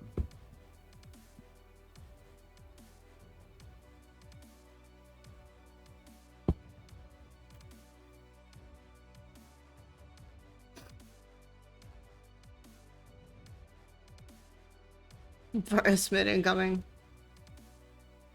I think before the nerfs, he was playable. I I genuinely believe. I stand by that, but it's okay.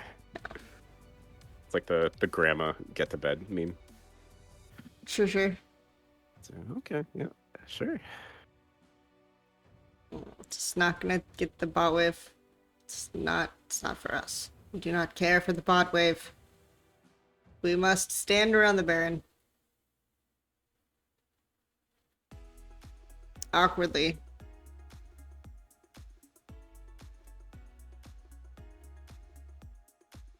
No bot wave for you, Khan. Shall be sent to bed without dinner. Trigger pulling Baron. Let's go. This is not the Bomb Gaming. best use of Jace I've seen. I like the idea of maybe pulling it when you have Syndra who can stand in Pixel, but it just feels like a really inefficient window. Yeah. Meanwhile, Khan has actually lost thought it like is losing like 3 waves bot.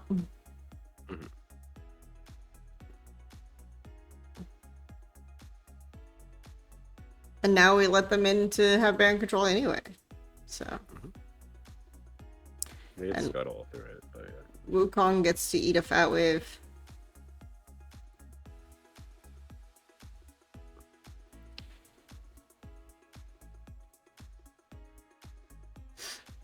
So Damwon are doing what they did well in spring, which is just trigger pull as soon as someone shows bot. But Wukong didn't have to show bot. I'd like to throw that out there. That wave could have just continued to happily stack up. But hey, Baron's low. Ghost. Do you know what your E is for? Let's find new result. Right? You should stand in pixel and zone them if they look like they're gonna walk in. Instead, he just throws E and walks to the Baron. It was low, but at the same time, you know. Rise ulted them away. Like, they could have saved Rise ult. I'm throwing that out there. Brittle, that is not a real flank angle. I know you want it to be one.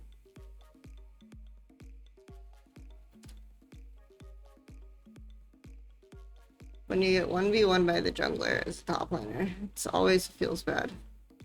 Oh yeah. At this point in the game. So like Canyon's way behind on farm and stuff too. Crash or not. Why do people always ask me mid VOD review to make a conclusion? That is the point of the VOD review. Yeah, it literally happens every single time. Someone just texts in. I mean, half the time it's Grim, but you know, it's okay. He's the exception. Oh. Yeah. It's almost like after every single one you post on Twitter. Almost. Yeah, I'm a little behind on this. Like after this, I'm gonna post a T1 VOD review like we did T1, and people are gonna be like, "What the fuck?" Where's the T1 VOD review? It's on my YouTube channel. Yeah.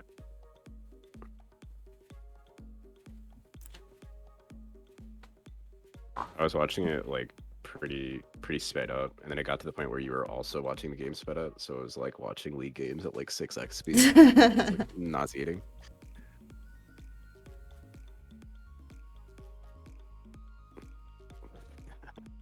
It's DK dog shit. Yes, all teams are dog shit. If you have learned anything from my stream, it is that all teams suck. We haven't seen a second pick Vayne, so yeah. I'm not convinced.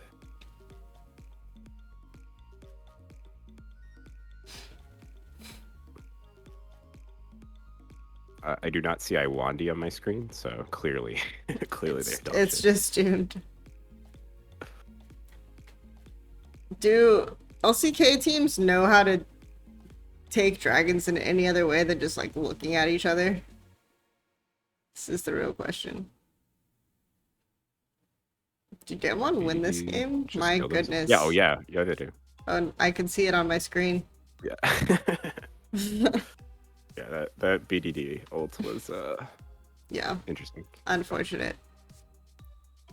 At least there was an actual angle there as opposed to like the Canyon play, but unfortunately they did flash out of the way. So he saw it. He was gonna kick them over the wall.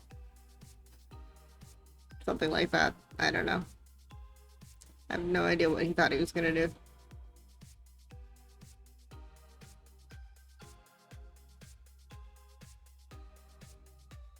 There's the 5-head. Impossible wall kick.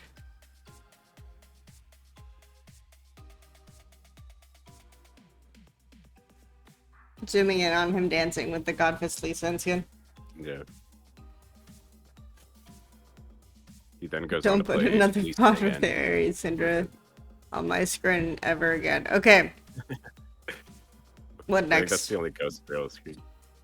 I was gonna say if you go to summer or regional playoff. No, I think summer playoffs. Sorry, game 1 of DOM1 and T1. T1, T1. Okay.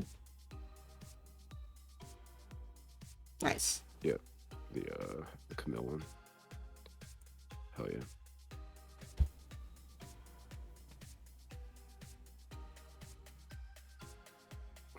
Got you right there. Oh fuck.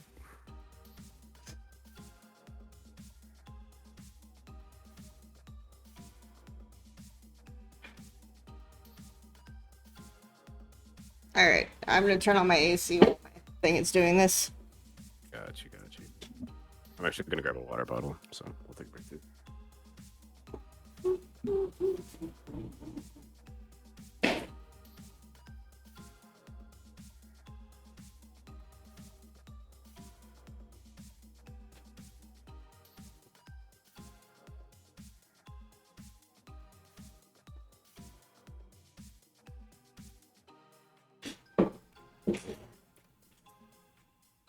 look, it's a T-Mobile ad. Oh no. I didn't skip the ad and now this ad is starting. I'm terrified! Okay, anyway.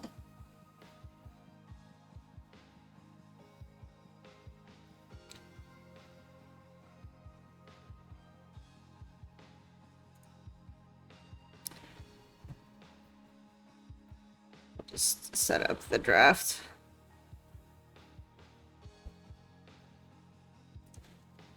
That was terrifying. That was terrifying. Did we just get the ad again? It was a very different variation of an ad for, I think, the same thing. It was very scary. Good cut.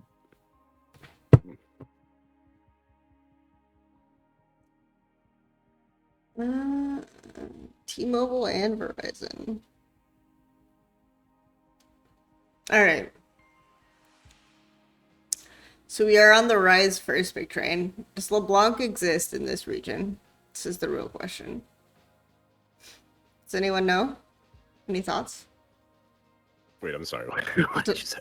Does LeBlanc exist in this region? Yeah. Showmaker played a lot of LeBlanc, actually. Okay. So we're on Rise first pick. No one is playing this champ. So let's see. I don't know, if you first pick LeBlanc, then you give over Viego and Lissandra. Which, like, Lissandra into LeBlanc is like a little Monka-esque, but the combo together is pretty good. Lissandra, real champ? That is the question. And the answer is not really. I'm not saying first pick LeBlanc. I'm saying why are we first picking Rise and no one's picking LeBlanc into it? Okay. And Azir's open. It's free real estate, baby. Azir's open. We have like a whole 3 waves where we can play this matchup before Rise just does whatever he wants. Nice. Sick. Okay, cool. Got Viego and Azir.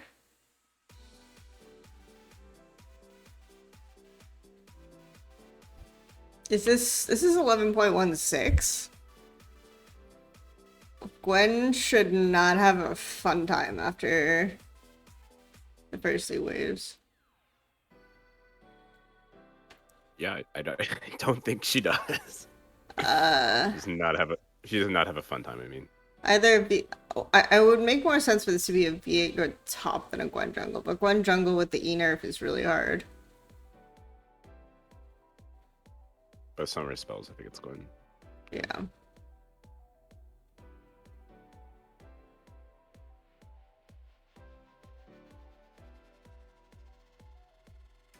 Oh, we don't care about spoilers, by the way, in chat, so y'all can go crazy.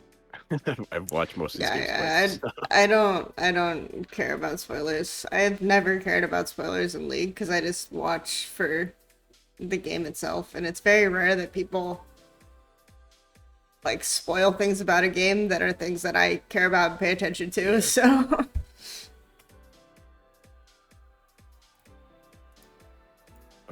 Like saying this player didn't play well doesn't really spoil anything for me. It's like, okay.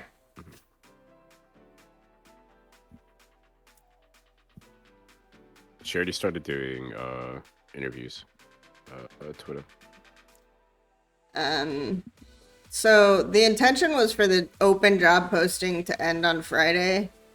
I don't know why the job posting just disappeared because I was using it to look at resumes, and now when I'm doing interviews I can't look at resumes. It's just gone. So that's a fun one that I've been dealing with for the past like half day. That sounds really bad. And my hiring manager doesn't come back in until Monday, so I can't really do anything about it because I think people just don't expect me to be doing interviews over the weekend. But it's esports, so of course I'm going to do interviews over the weekend. Anyway, the video game.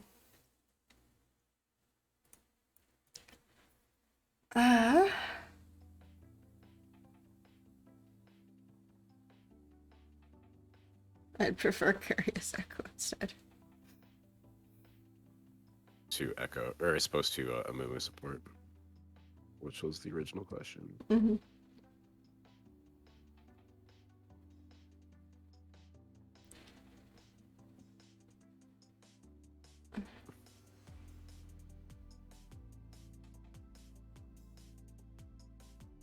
Yeah, so Kana basically playing this lane fine first wave.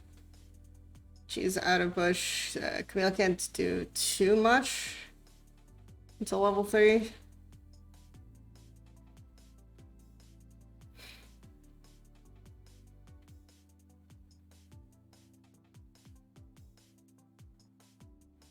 I did think that Kana was gonna kind of get the best of Khan in this series, but here we see the hook shot pillar combo. Goodbye, Absolutely my brutal. friend.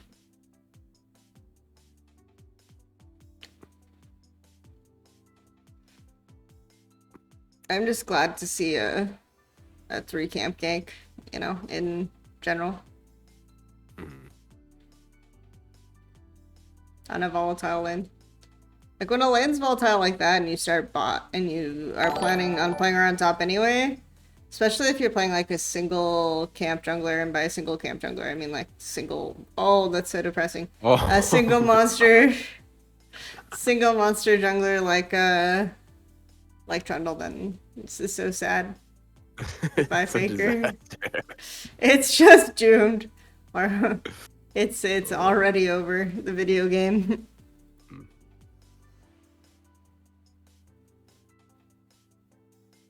It is a very interesting interview. I don't know how I'm supposed to conduct interviews without resumes, but Yeah, I was gonna say no one you had to cut them short and stuff. Yeah. basically I'm like now relying on Gamepedia. Oh, the one I had to cut short, I didn't have to have a resume. Oh yeah. The one I cut short, I did have a resume. Throwing that out there. There you go. This was the first game of playoffs finals before T1 went to play in regional finals.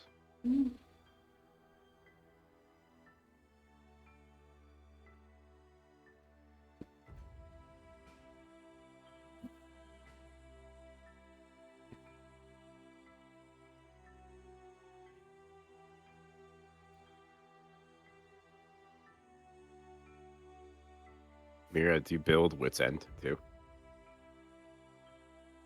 Generally, crit's pretty good for them, but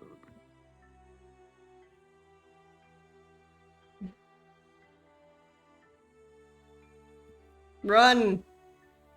Oh no, we're watching this again. So sad.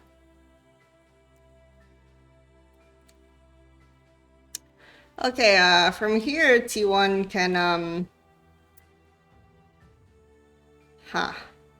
Edina boy. So top lane should only get worse, right? Mid lane should only get worse. So they have to basically rely on Ezreal and team fights, and damn on forgetting that they can sideline to win the game, so we'll see how that goes.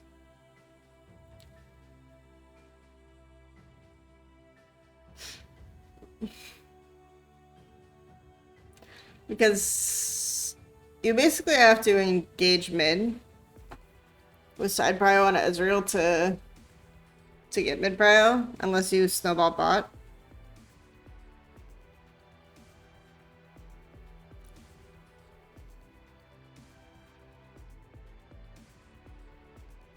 So we're back in the fast plays in a 1-3-1 scenario.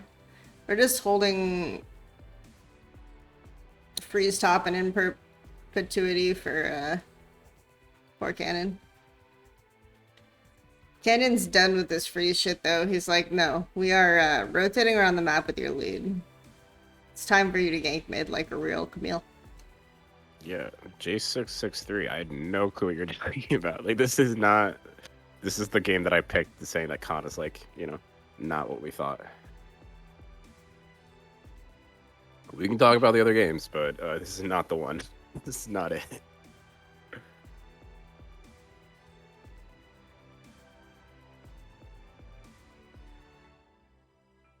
This is the best game of the series for Khan.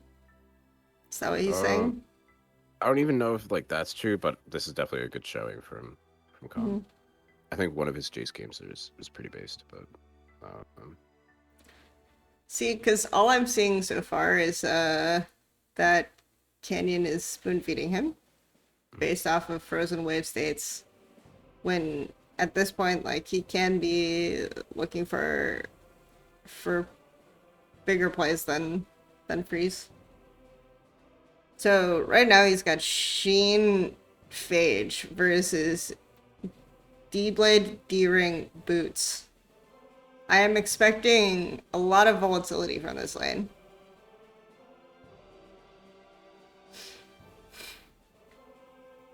Kana should not be able to do anything. I feel like Damwon are just very good at like these types of small set plays, right? So it's like, oh, okay, we're gonna freeze again on this window.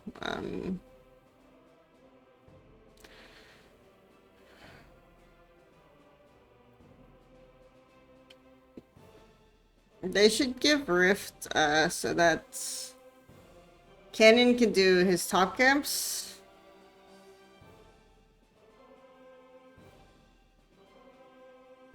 And then they can already have set up for Drake because Bot will push that wave in. Bot will also get a free plate.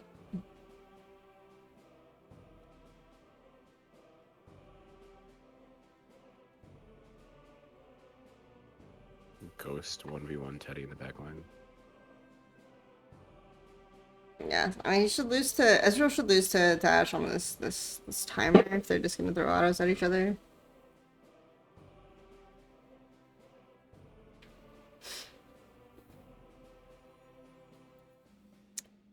I'm glad that Damwon just stood there and watched them take it, and then a couple of them died.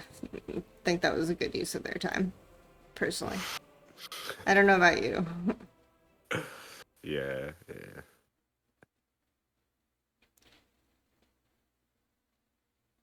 I mean, Scouts plays around Herald. What's not to love, you know? We can't all be LNG. Yeah, I mean, I don't need... It's fine. It's fine. It's fine. It's fine.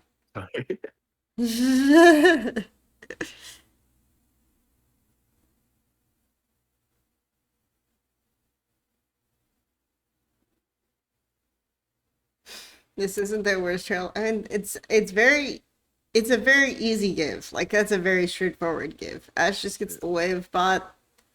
Your bot camps are up, you can rotate bot and farm them. Then you're set up for Drake if you want it. Or you can just recall and go back top and look for a dive or something. Also, Khan had a freeze, so he wasn't really under threat.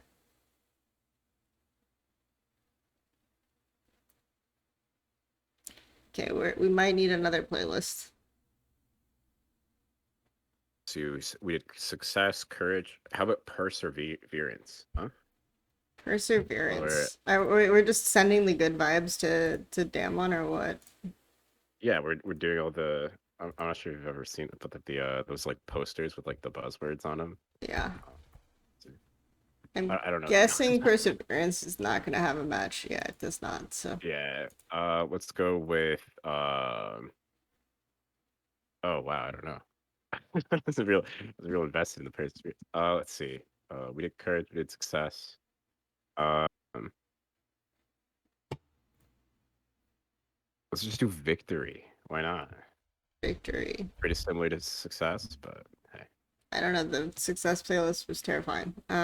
So yeah, we'll do victory. All right, here we go. Back to the game.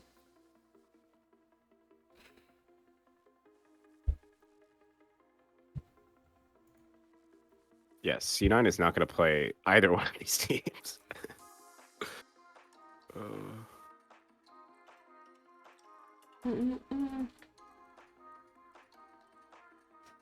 Winnable for C9. Yeah, C9 will not be seeing any any groups outside of play-ins, of course. You're saying C9 don't make it out of plans? That is the take that I'm giving. I think DFM is going to come up. I'm a lot lower on DFM than most people, it seems. It's okay. They did give a pretty weak performance in playoffs, so that's fair. I made a point of not just watching playoffs when I did their review. Yeah. So everyone. I think Arya on Zoe could be a thing, but maybe I'm thinking too much about how Arya's the pretty meta is good. going to be interpreted.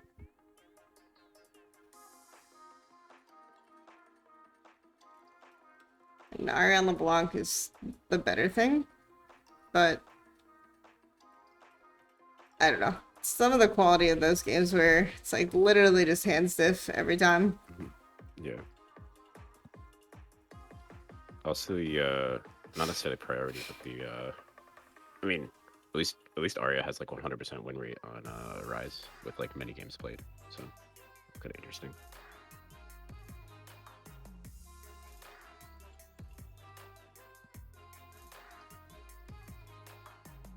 And that's also like not even taking account like the other regions in the group as well.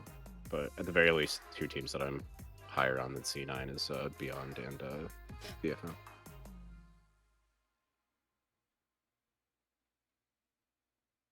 Okay, finally we've got some signs of life here.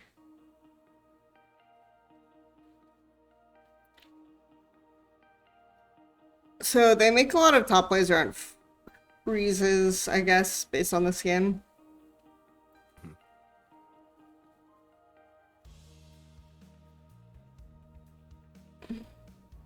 It's also because I think it is hard to get initial prio versus Gwen as Camille.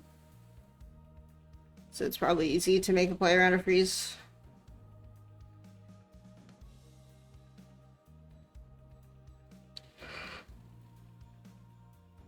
But the interesting thing about this is that most junglers would have patched down on the initial clear. And tried to preserve their own camps. And in this case, Frontal just 3-camped up into a volatile lane with maybe Khan intentionally just didn't trade back and took a lot of HP to bait it. That would be 5-head.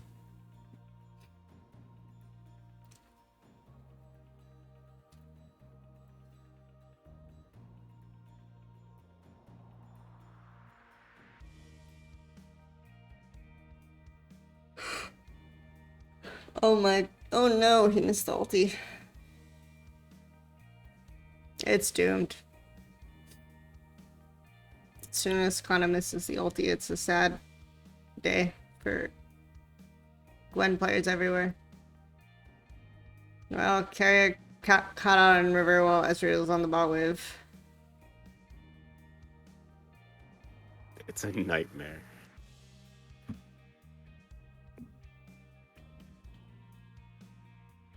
Let's see if we can end around Rift Herald again. We're coming late. Camille's 4 p.m. too snowballed at them, you know? Oh, it's a good ult from Faker. Oh, we've got the reset. Yeah, I think it's doomed.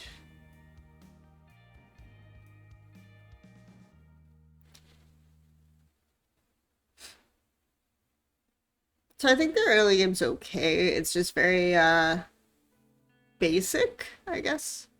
That makes sense. Like a lot of the plays you can just track with expectation, and then it's like, oh, okay, if I can read this play as in an opponent team, I can set up I can react to it, or I can expect it and have my jungle match. Stuff like this.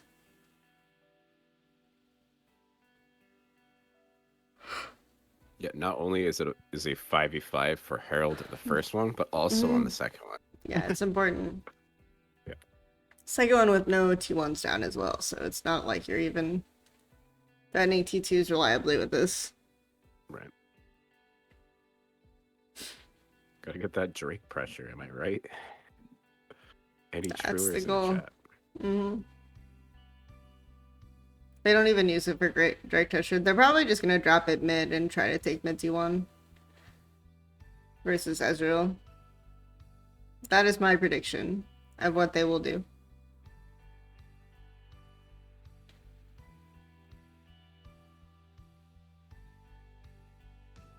This should be a free Drake. Regardless. They dropped it top. Okay. There we go. Adaptation, adaptation.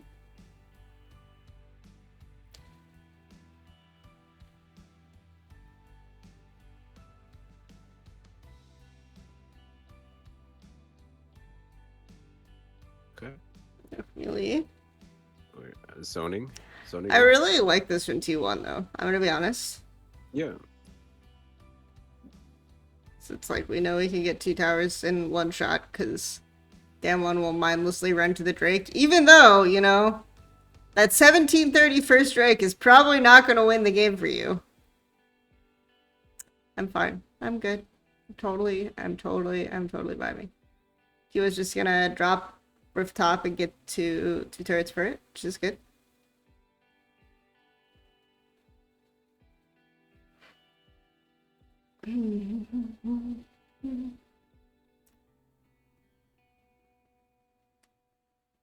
They didn't take a Drake until 17 minutes, and then they lost 2 turrets for it. And I feel like that is not a worthy trade.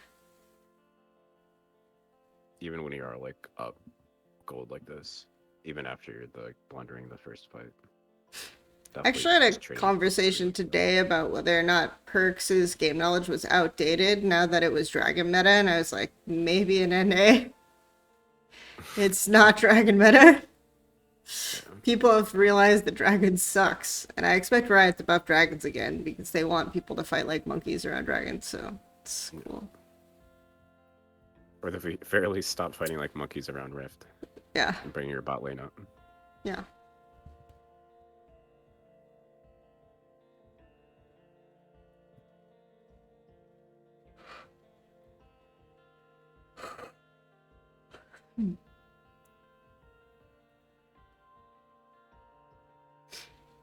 I think the only reason bot lanes like stay bot now, because it used to be because Dragons gave gold injection, you would put bot there to get prio, and to have less people have to rotate, especially since top had TP. But that's the only reason it hasn't been a shift because of the rift priority to having bot lanes and top side is because of the turret gold difference.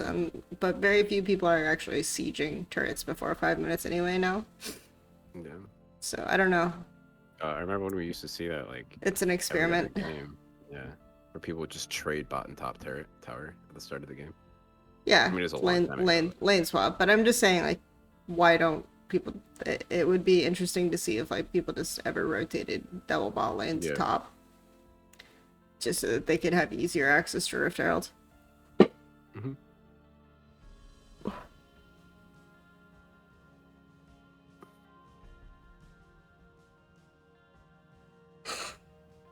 But if enemy bot goes bot, then you're gonna lose top T1 before Rift spawns anyway, so it doesn't really matter. Or bot T1 before Rift spawns anyway, so it has to be like mutually assured destruction.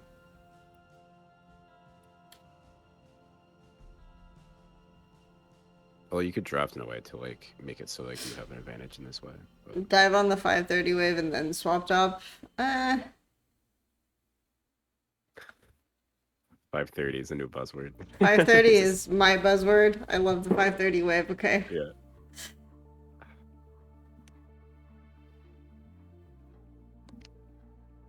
It's funny because usually when people refer to waves by a timestamp, they refer to the time the wave is coming out of base, right? Mm-hmm. So the 530 wave is actually the 5-minute wave. Yeah. However, I think that's stupid. Because the wave is not relevant until it's in my lane. So I'm planning to make a time on that time window. So I'd rather call it the 530 wave. Kelsey has object permanence problems. Apparently. It's confirmed. I just think it makes more sense. Really challenging. I just think it makes more sense to explain it that way. Yeah. I think it does though, yeah. Especially when you, like, if waves are spawning at like different times or whatever and take different times to run down the lane based on where you are. Makes sense to I mean, we're just watching all the Dama die. Yeah. So I should probably talk about why this happened. I feel like we're just having a conversation about random stuff and not paying attention. Yeah, Okay. Okay. Okay. All the way back. So Camille gets the wave in. I'm assuming bot just had recalls from Damwon? Yeah, okay. So Damwon are really significantly ahead on the map here. Which means that when Leona and Ezreal look for recalls here, they should just threaten bot turret. But instead we are shifting top, guys. We're doing it. Going mid. Well, they had shifted top, Diego and mid, but I think they might not realize Ezreal Leona recalled. Maybe not.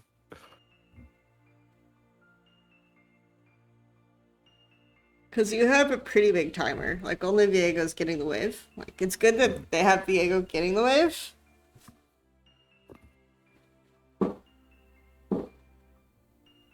But that also means that they're not going to make a play to match on any map movement that you do.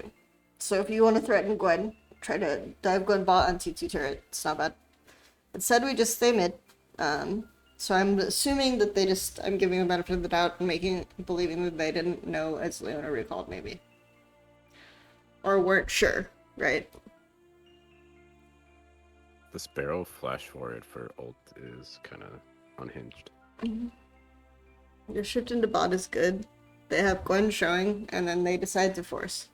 So this was like really common. A Damwon behavior in spring was just they had decent trigger pull when they would see someone in sideline to force on mid. But I feel like this is not the way that their comp necessarily wants to play, because especially if they're this close to his ear. Also, they can't one-shot. Haha, get it? One-shot. The Ezreal. I don't think you were here for the one-shot conversation. Oh, I saw the comment. Yeah. The response was great. I loved it.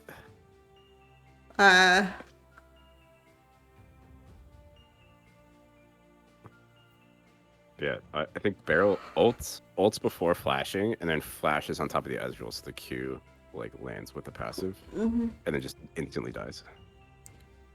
But they're not gonna. You're probably not going to one-shot the Ezreal, even if you get the stun. Like, you just don't have the damage, and that's not what your champs do, right? Yeah, we do not have Ziggs Jace, and we're not poking them on Drake. Correct.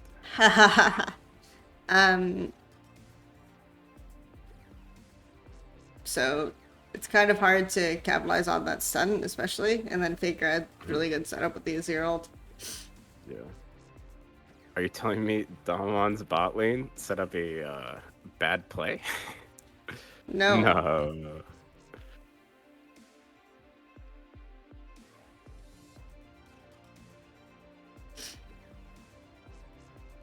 So I feel like Ezreal almost guaranteed doesn't die there. So your goal should just be to get the wave and to secure bot side vision. Because you want... On this window, if you care about Drake, which I don't even think they should care about Drake. It's 20 minutes and this is the second dragon. You want Rise to already be on this top wave, which they just don't care. So... Said they're gonna force mid.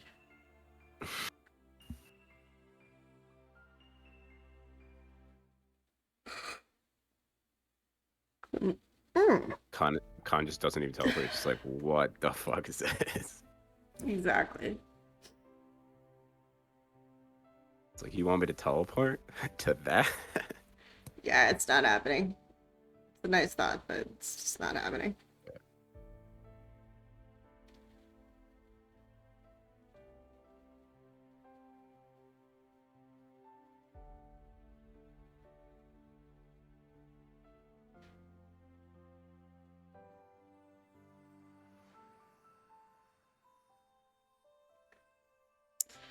Okay, we are not watching this like 5th time. I'm just throwing that out there. Yeah. I mean, Faker's just too good. Faker's Rise performances, like later on the series, are a little interesting.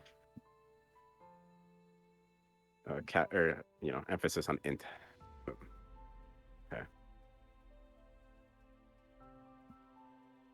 Okay.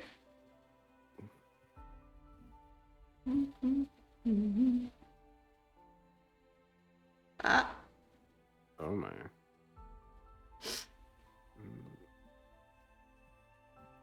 Actually, I want to see what this again. Because they're under the impression Camille's forced out of the fight.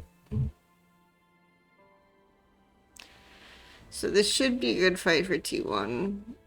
Showmaker's actually not able to get damage down for a while. But the Viego resets.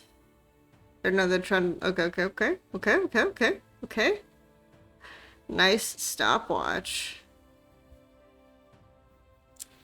That was actually really. Oh, let me see this again. Sorry.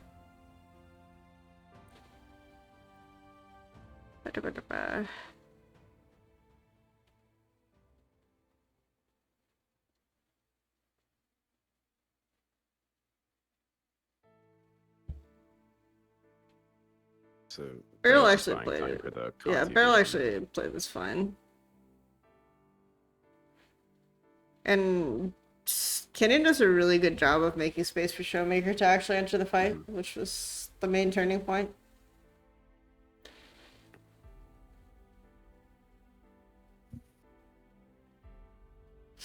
Concept of X would have TP'd to that in one.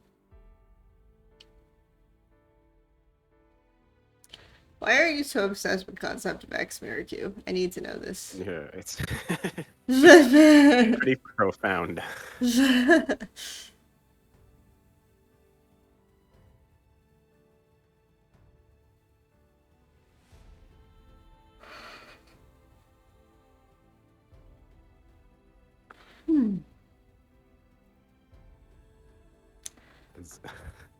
The stopwatch on that. I remember when I thought I would have time to do content this year. That was a good time. Yeah. Good joke. That was a good joke. Yeah. Should work up your stand-up stats instead. I'm just thinking of the video I made about the amateur teams in PG in the like T2s and at the very start of spring, and I haven't made another video about amateur since, and it had Concept of X in it, so that's why I was thinking about it. That's about it. Yeah. All right. Rise playing pretty far up the side. They shifted all the way down with Camille on mid, which is interesting because it should basically send them into a perpetual 5v5.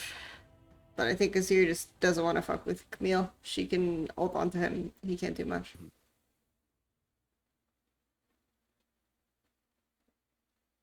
Get half of his HP with stun. So not having flash up probably not too comfortable either.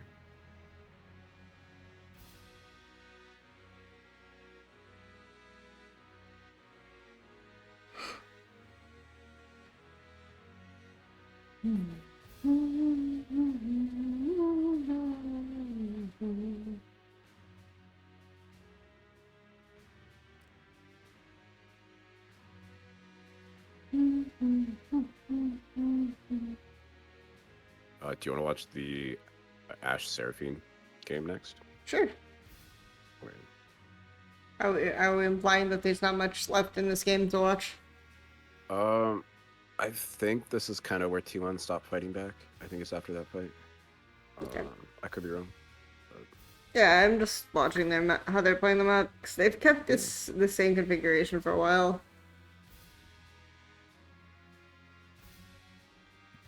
It drags up 120, so ideally someone goes to top wave now with the Baron gone. They don't really have to though. It's actually really hard to play off of that wave because if T1 touch it, then they can.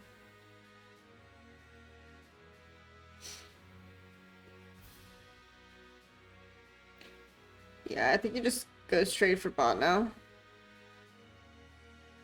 Camille doesn't have to show inside.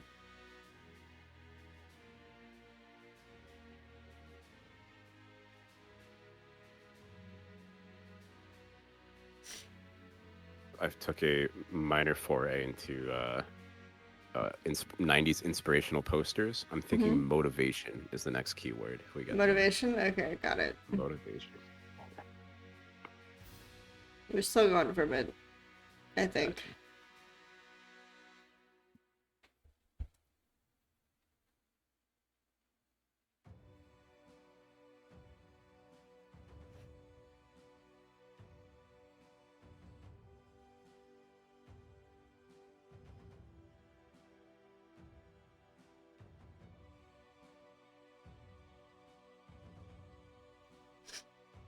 Nope.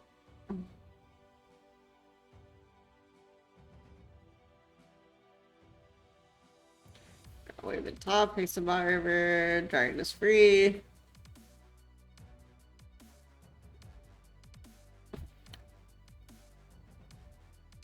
How is Camille allowed to just be on this top wave for so long? And no one from T1 is shifting up for him? This is what I would like to know. Do they assume he will just...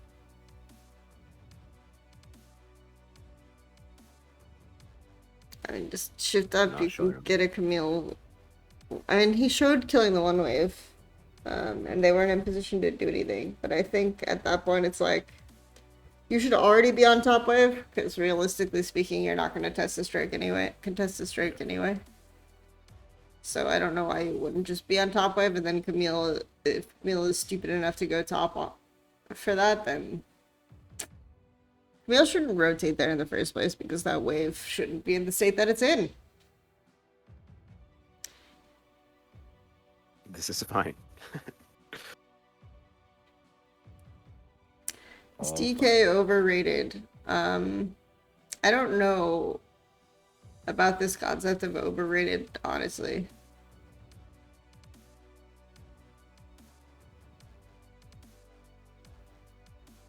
Because I just don't know how people are rating them.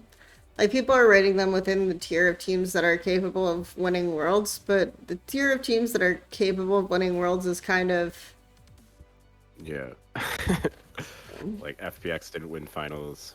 You know, EDG can't win worlds either. Like, it's definitely an interesting discussion. And it's like, I watched that final, right? And the map play was really strange. Basically pivoting around EDG's bot lane to an extent, but constantly stalling out sides, things like this. I think that Damwon are very kind of, like, they make early plays around the expected timings. So they could get easily thrown off by a team like Fnatic, right?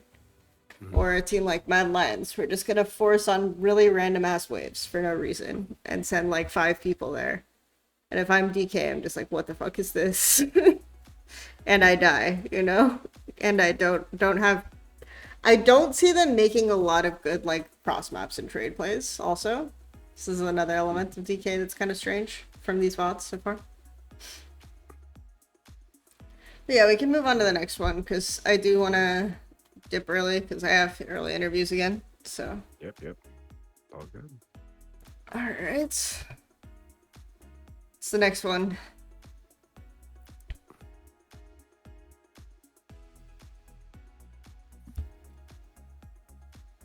That was one game though. The Cloud9 against Damwon. It was like one game. All the other ones were stomps. And barely even like ran those down. Thank you for the follows. Not Juice. Hey, how you doing? Zoltris and Bamey Lol. Alright, so which game are we watching? I think it's the final one. Yeah. Okay.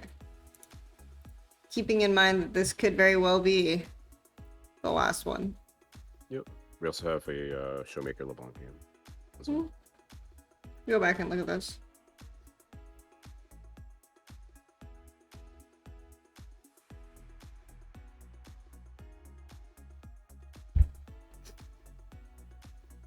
like for example, they play on.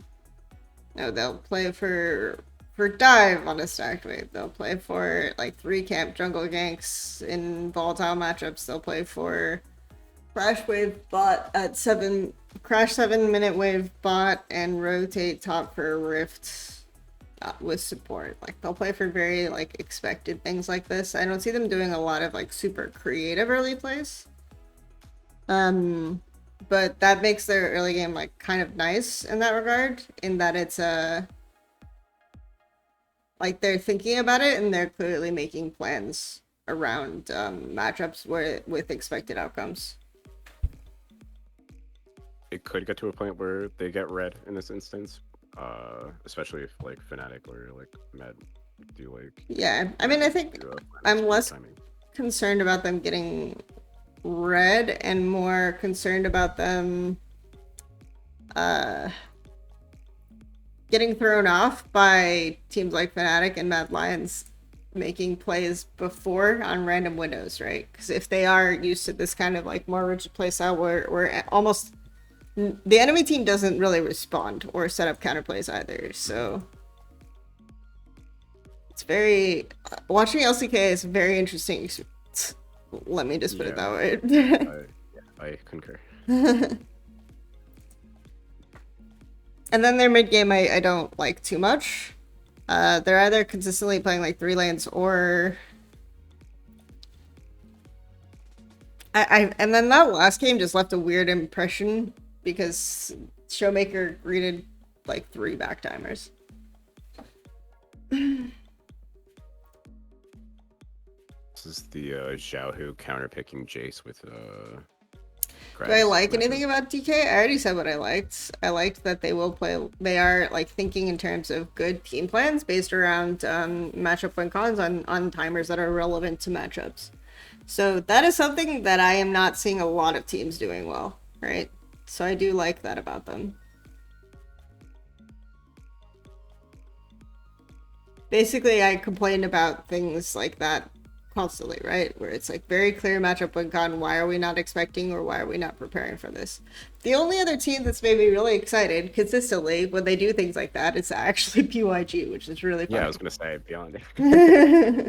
My boys. But I think that BYG also just don't play lane. Like they're just looking at each other across the screen at the enemy, and they'll get run over by any laners that know how to punish. So not LCK laners. Kidding. Unless they're playing Azir, then that guy's just gonna ram you a new butthole. It's the end. It's over.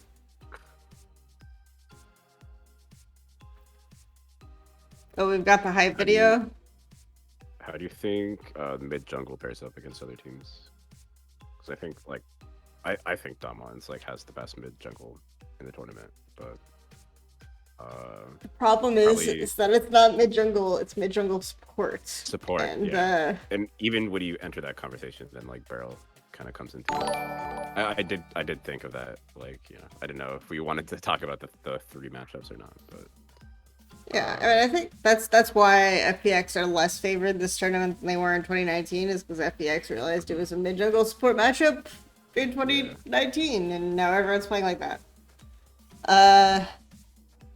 Also, Grandpa Hands Tien. Grandpa Hands Tien. I do like Tien, though. It's just, his... Bring back Udyr Hecarim meta? Yeah. Oh, yeah. Okay.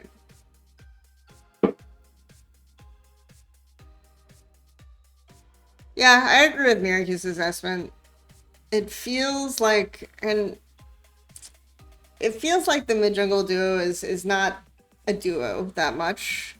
I think last game was closer to that, right? Because there was a lot of 3-man top that felt like it was a good combination, right? I think that they're more coordinated than a lot of the others, because I feel like there are a lot of teams that I've seen that are going to Worlds where the mid just does the heavy listing and the jungle still thinks it's like full clear meta.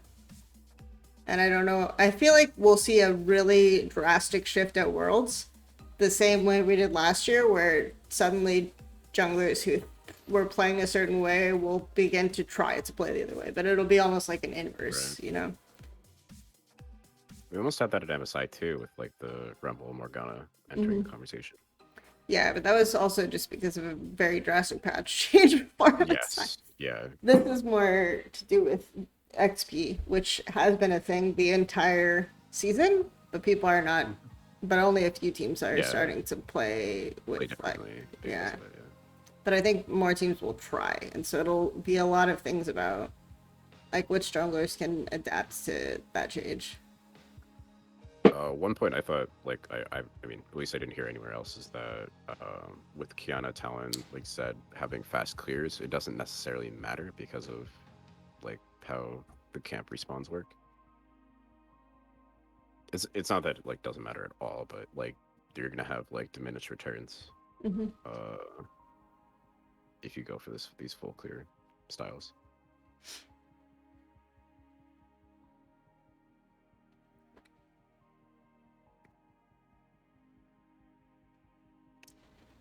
So we know owner's top. And the thing is that you're gonna be critical of Khan having to burn flash here, but his wave state sucks.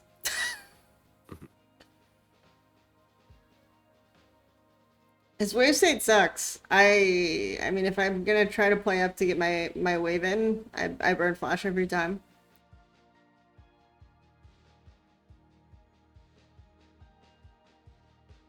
Because he's trying to get his wave in so he doesn't lose like half of the next group wave, dude.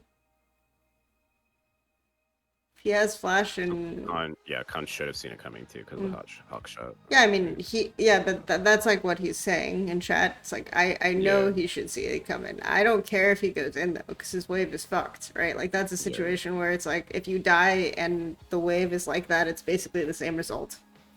Yeah. So I'm fine if he's playing like risky to get the wave in, as long as he has flash up, right? Rise teleporting with items.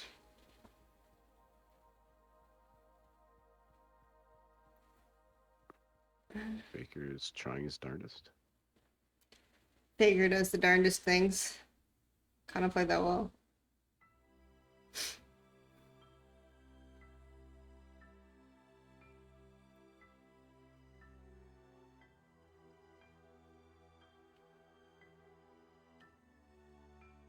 Yeah, I was gonna say Scout's like one of the better mids for the tournament, but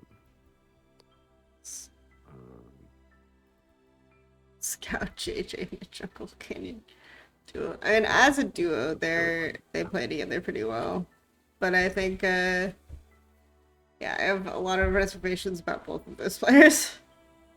Yeah. Hello, hello.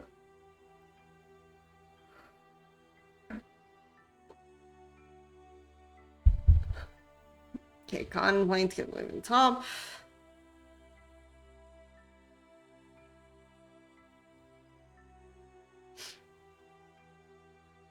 Once again, and this is a situation where it's like, okay, let's go back a little bit further. It's like, okay, now you've crashed your wave, more or less. No, you haven't. He's fucked still. It's doomed! It's over. FF. I mean, it will slow push now, more or less. It's slow pushing. But, theoretically, right? Now we're looking at this situation where it's slow pushing, right? And he does this! Why? You're not gonna get that in, my dude. Just kill the... Oh my god. And then he doesn't kill the cannon and the next wave comes in. Like, if you actually want to get your wave in, if that's actually your goal, which I don't think you have to, because the wave is slow pushing out.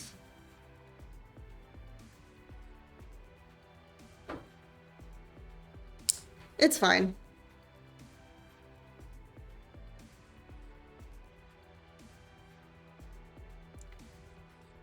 Both people on stream are yeah, from the US.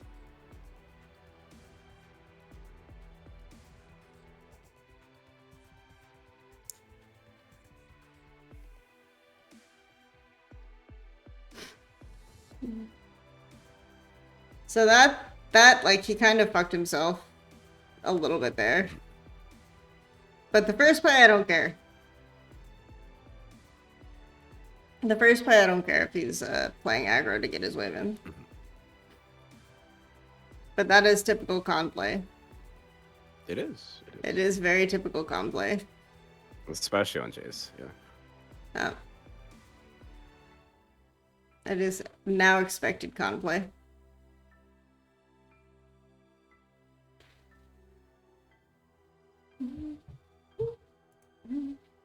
I do think in this matchup, Kana's like the better laner, but I think as a whole, Damwon just kind of rises up. Like even before the series, I was talking to Max and saying that like T1's like is probably gonna be like I did say top cap, but I do take this words back, but definitely think that Kana has shown like equal performances on Jace to the point where he can contest it. At least in draft, anyways.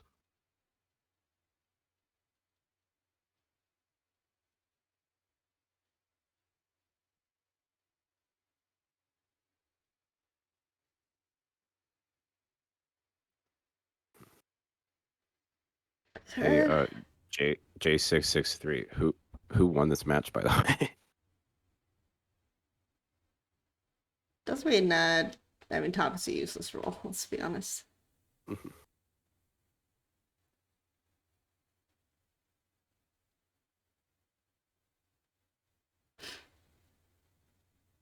Con defenders.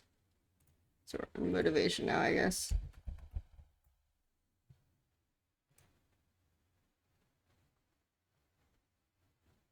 Okay, well. I mean, not only does someone go on to win this game, but someone goes on to win this match, like, after this game.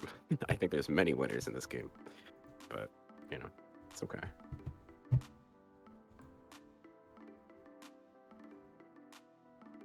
There was no winners in this game. Alright. From this point in the match, we have no setup for Rift. I'm really curious to see this Barrel Enchantress.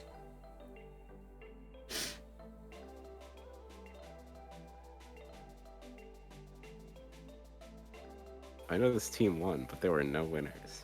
I mean, I get what they're trying to say, but I'm not going to give it to them.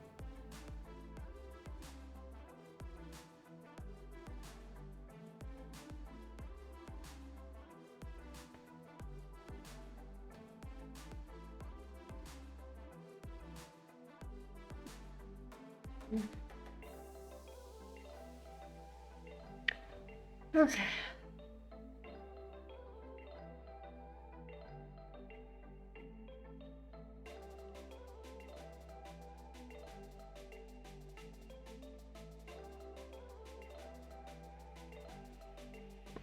Thoughts showing up, pulling Rift as T1. That setup, just, I guess fine, because Rise is hovering.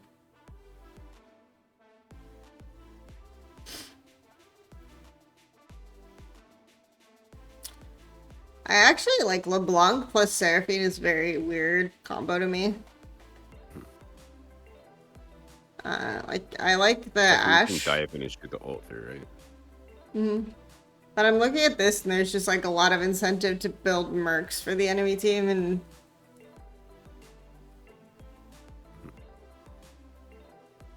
I mean, LeBlanc never likes that. Devastating. Yeah, I mean, I see what's happening with Khan, but it's just a lot of fighting top, which is fun. I like this a little bit because it reminds me of LPL. This is another day where my brain's not working. Oh. It's okay.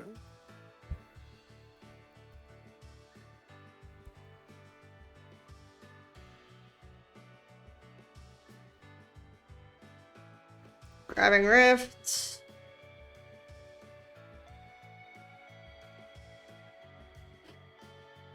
I'm just thinking about Seraphine LeBlanc interactions while Khan is dying again on my screen, so... Yeah. he just really wants his wave. He really wants it. He's like, is it safe yet? And Showmaker's like, I'm on my way. It's fine. Canyon's like, no, I'm doing my bot side gaps. Fuck you.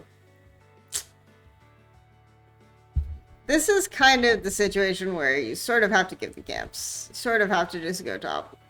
I think normally this would be the support's responsibility to go top. Right? But because you have a Seraphine... Right. It's, exactly like Leona. It's kind of doomed. Like, why are we even doing this Drake?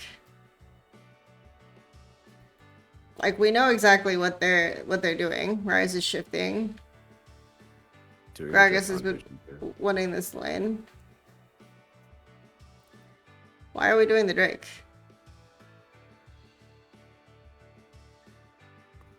Probably Khan saying he's not diveable because he can get this wave, but it's a cannon, so I don't think that he can get this wave reliably.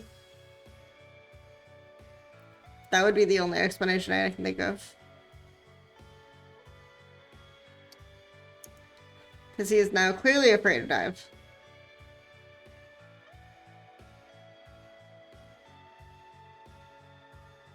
I like that Kana just blocks the shock blast with his body.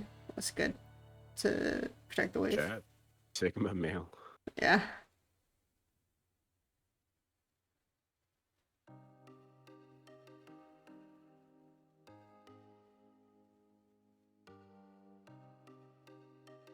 There we go.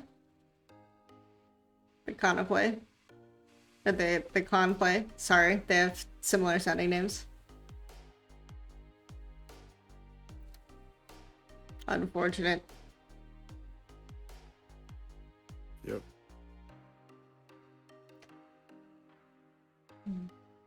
Yeah, can't play that well.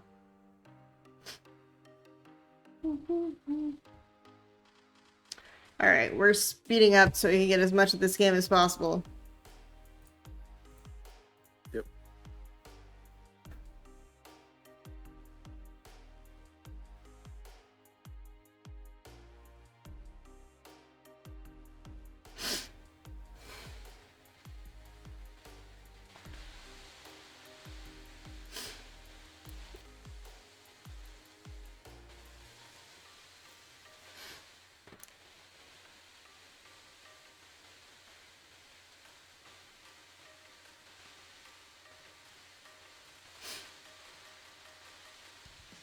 Wow. Wow! So T1 shifting all up, right, off of mid prio. Seraphine trying to match.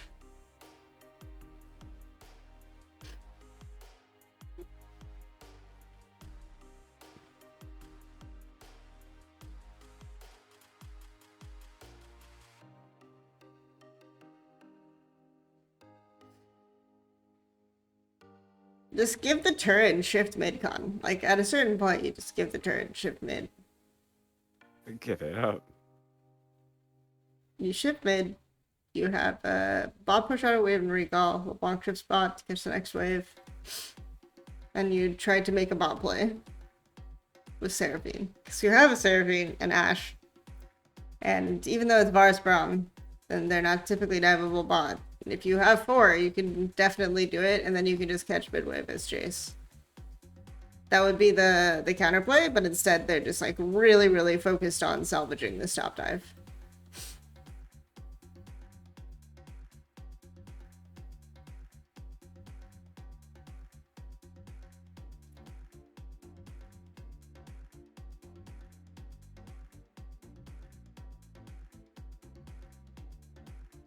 Oh, auto attack between E and R? Yeah, I don't know. That's a very interesting choice.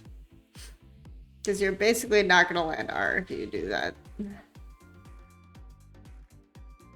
about landing the R, it's about sending a message. Got it. But I mean, that's the point, is to get the full burst combo, you ER, and then you're basically winning. But Right. I mean, use the R to confirm the auto attack and not using the auto attack to confirm the R. What do I know?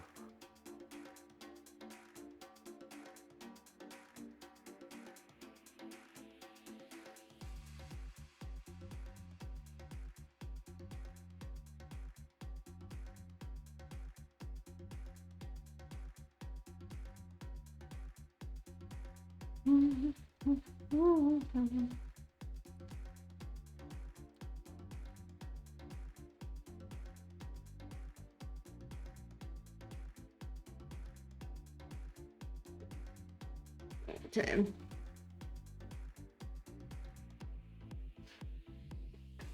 I like the pick on the figure though. Seraphine LeBlanc. Let's do a Merc Treads check.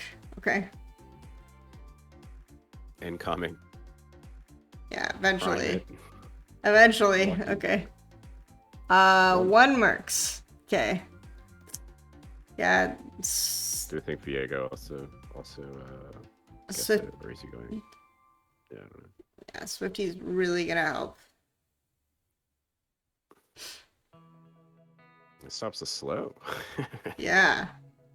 Oh yeah. Crazy.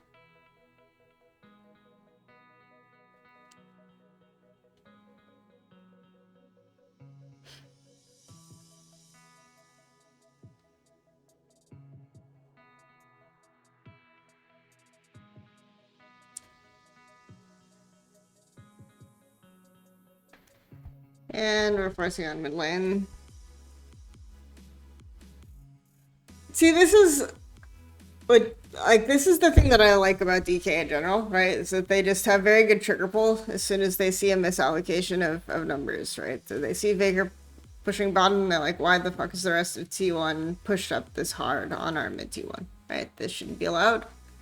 But they're allocating Jace. And this is the thing that I think is weird, is that they're still playing as if, like, Khan is permanently on Scion duty, but with Jace. Because that's not really a Jace mid TP angle, right? That's not a... We're not going to force on them with a Jace TP. That's just a... Yeah, we'll see it again. Like, so this is good flank angle by Showmaker, but why is Jace, like, allocating his TP for this? When it's not like he's going to keep anyone forced. It's not like he's going to do a ridiculous amount without setup. Like, he wants to rotate to an objective and poke. So they've done this maybe like if he has mirror mana, maybe, but yeah, I mean you could TP right and do damage, but they're just gonna get the T1 and bounce. T1 will get the T1 and bounce before you finish channeling your TP. You don't have a lot of reliable hard CC on this comp, so this wasn't like a force angle, you know? Yep. I find a little odd that they were looking for that.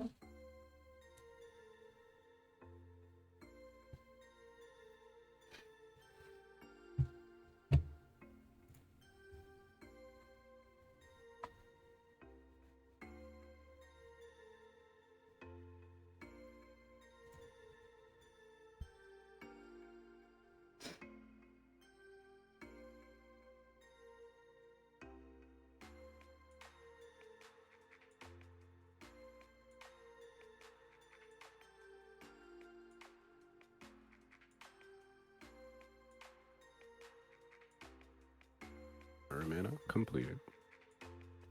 Working in the right direction. T minus probably 5 minutes until Faker throws the game. I'm pretty sure. Okay. Maybe it's the wrong game. But the rise. I mean, they would have to.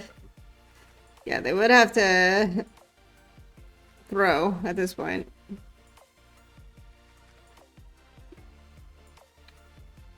I'm assuming what happens is they face check into like Seraphine, and Seraphine also they get a huge burst combo with LeBlanc, Jace, or something like this.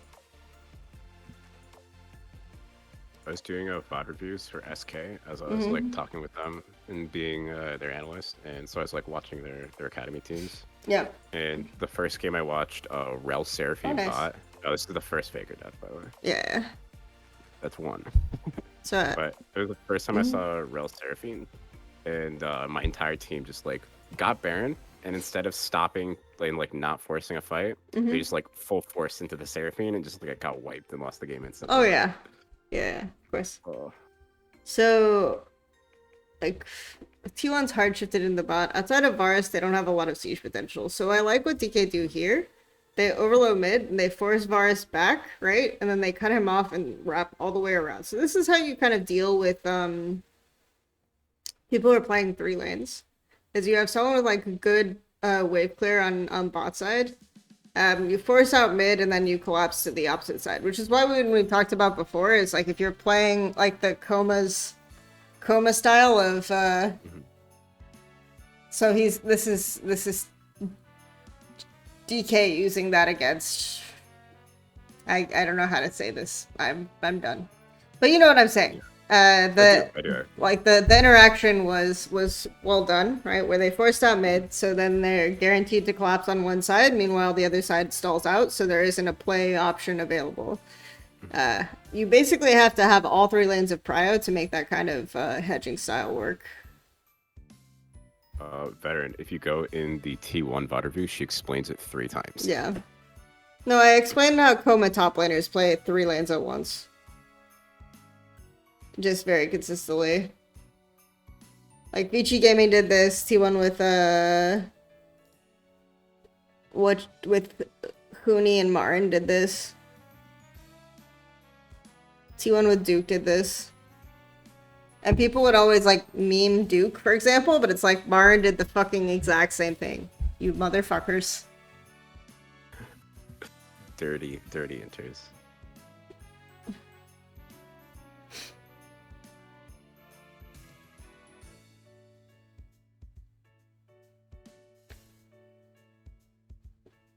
Why are we flaming Gala? Oh, I said dirty inter. Oh, okay.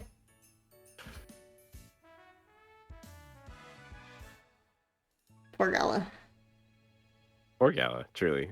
I do always feel bad because he definitely like catches a stray every time we. I mean, it's not fundamentally bad. The problem is that you need like basically prio 3 lanes to prevent what we just saw from happening.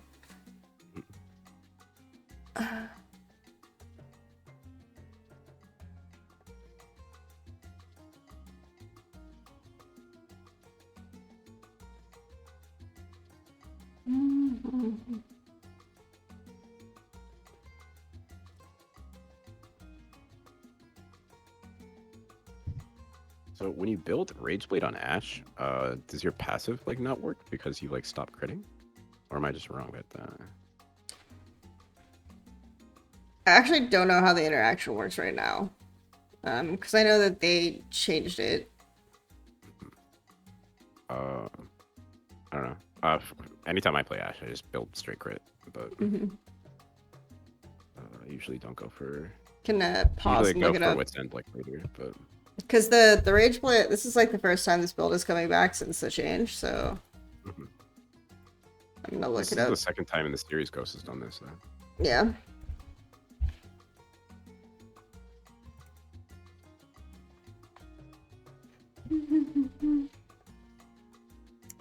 Right.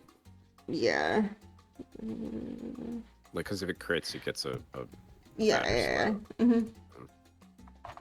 Yeah. I'm just wondering if it's true or not. Yeah. I'm trying to see if there's any notes on this. Notably, the first time I heard this difference was Duo King like released like a barrage of tweets on like meta things just before playoffs. So.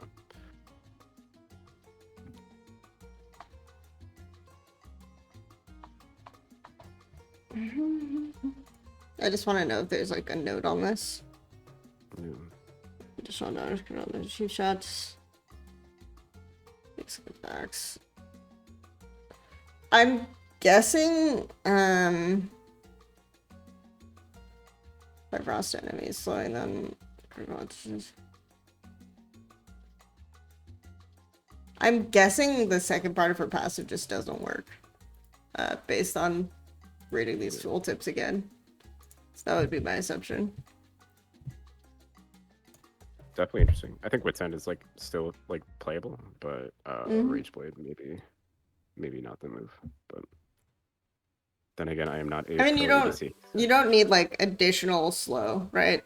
Like I guess the goal is like additional slow isn't that big of a deal, right? So the fact that you're converting to extra damage from your crit is not terrible.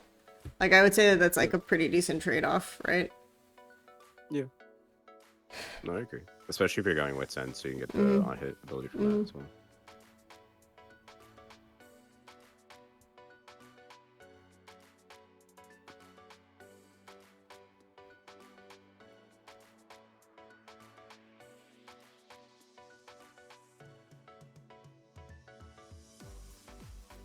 And Duke is the best top laner that that era of T1 ever had. He might be the best top laner T1 ever had. Dot. Yes, I am subtly flaming both Kana and Khan right now. Yep. very, very tasteful. I mean, you didn't actually say it, you know? Yeah.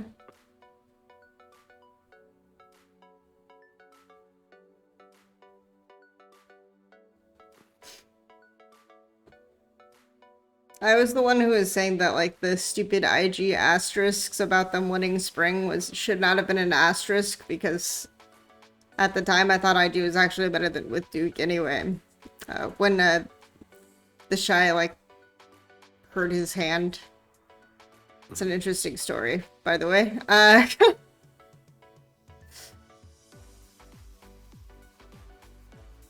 to how that happened.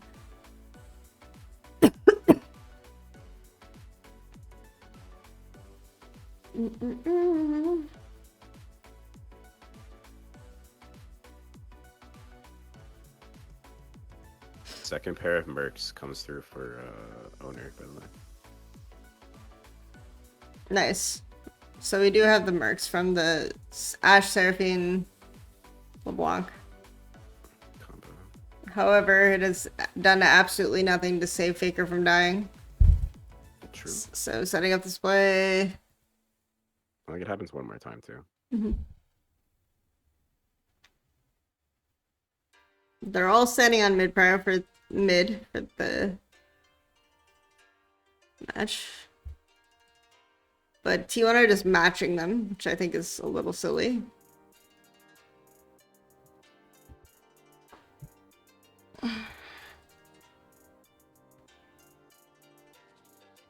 No one drawing any attention to side lanes. I think, like, you give... Probably your best play is you give Minty 1. And Varus, like, uses that to stabilize the map. And then you play really, really hard through one side. It's probably the best play that T1 can do right now. Because then you can force LeBlanc out pretty easily. And she's way less of a threat. It also means that you're avoiding the situation where Seraphine just, like, hard engages on you in midsection, because you're shifting hard into one side, right? And you're trying to run them around the map. But instead they just, like, opt into, yeah, we're gonna walk mid versus all 5 mid versus, like, Ashe, Seraphine, Jace, LeBlanc in an open fight. We'll get poked down. We'll get engaged on, and they'll sustain in our faces. Seems like really legit, you know? Seems like a good way to play the game with our competition.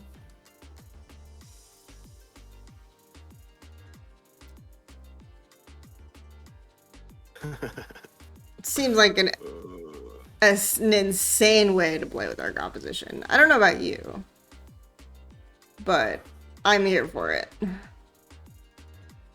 So yeah, T1 through this game horrendously. Yep. Yeah. They had no idea how to play the map with these champs. That's very concerning. Okay. I think that is going to be my last one. Yep. But thank you, Madden. It's been a pleasure. Absolutely. Reminder for those who did not hear the announcement at the start of the stream, because I think there were like 3 viewers when I gave it, not my brightest moment. I am actually delaying the tier list so that we can do a C9 review on Wednesday, because it's just awkward that it's the only NA team I'm not doing.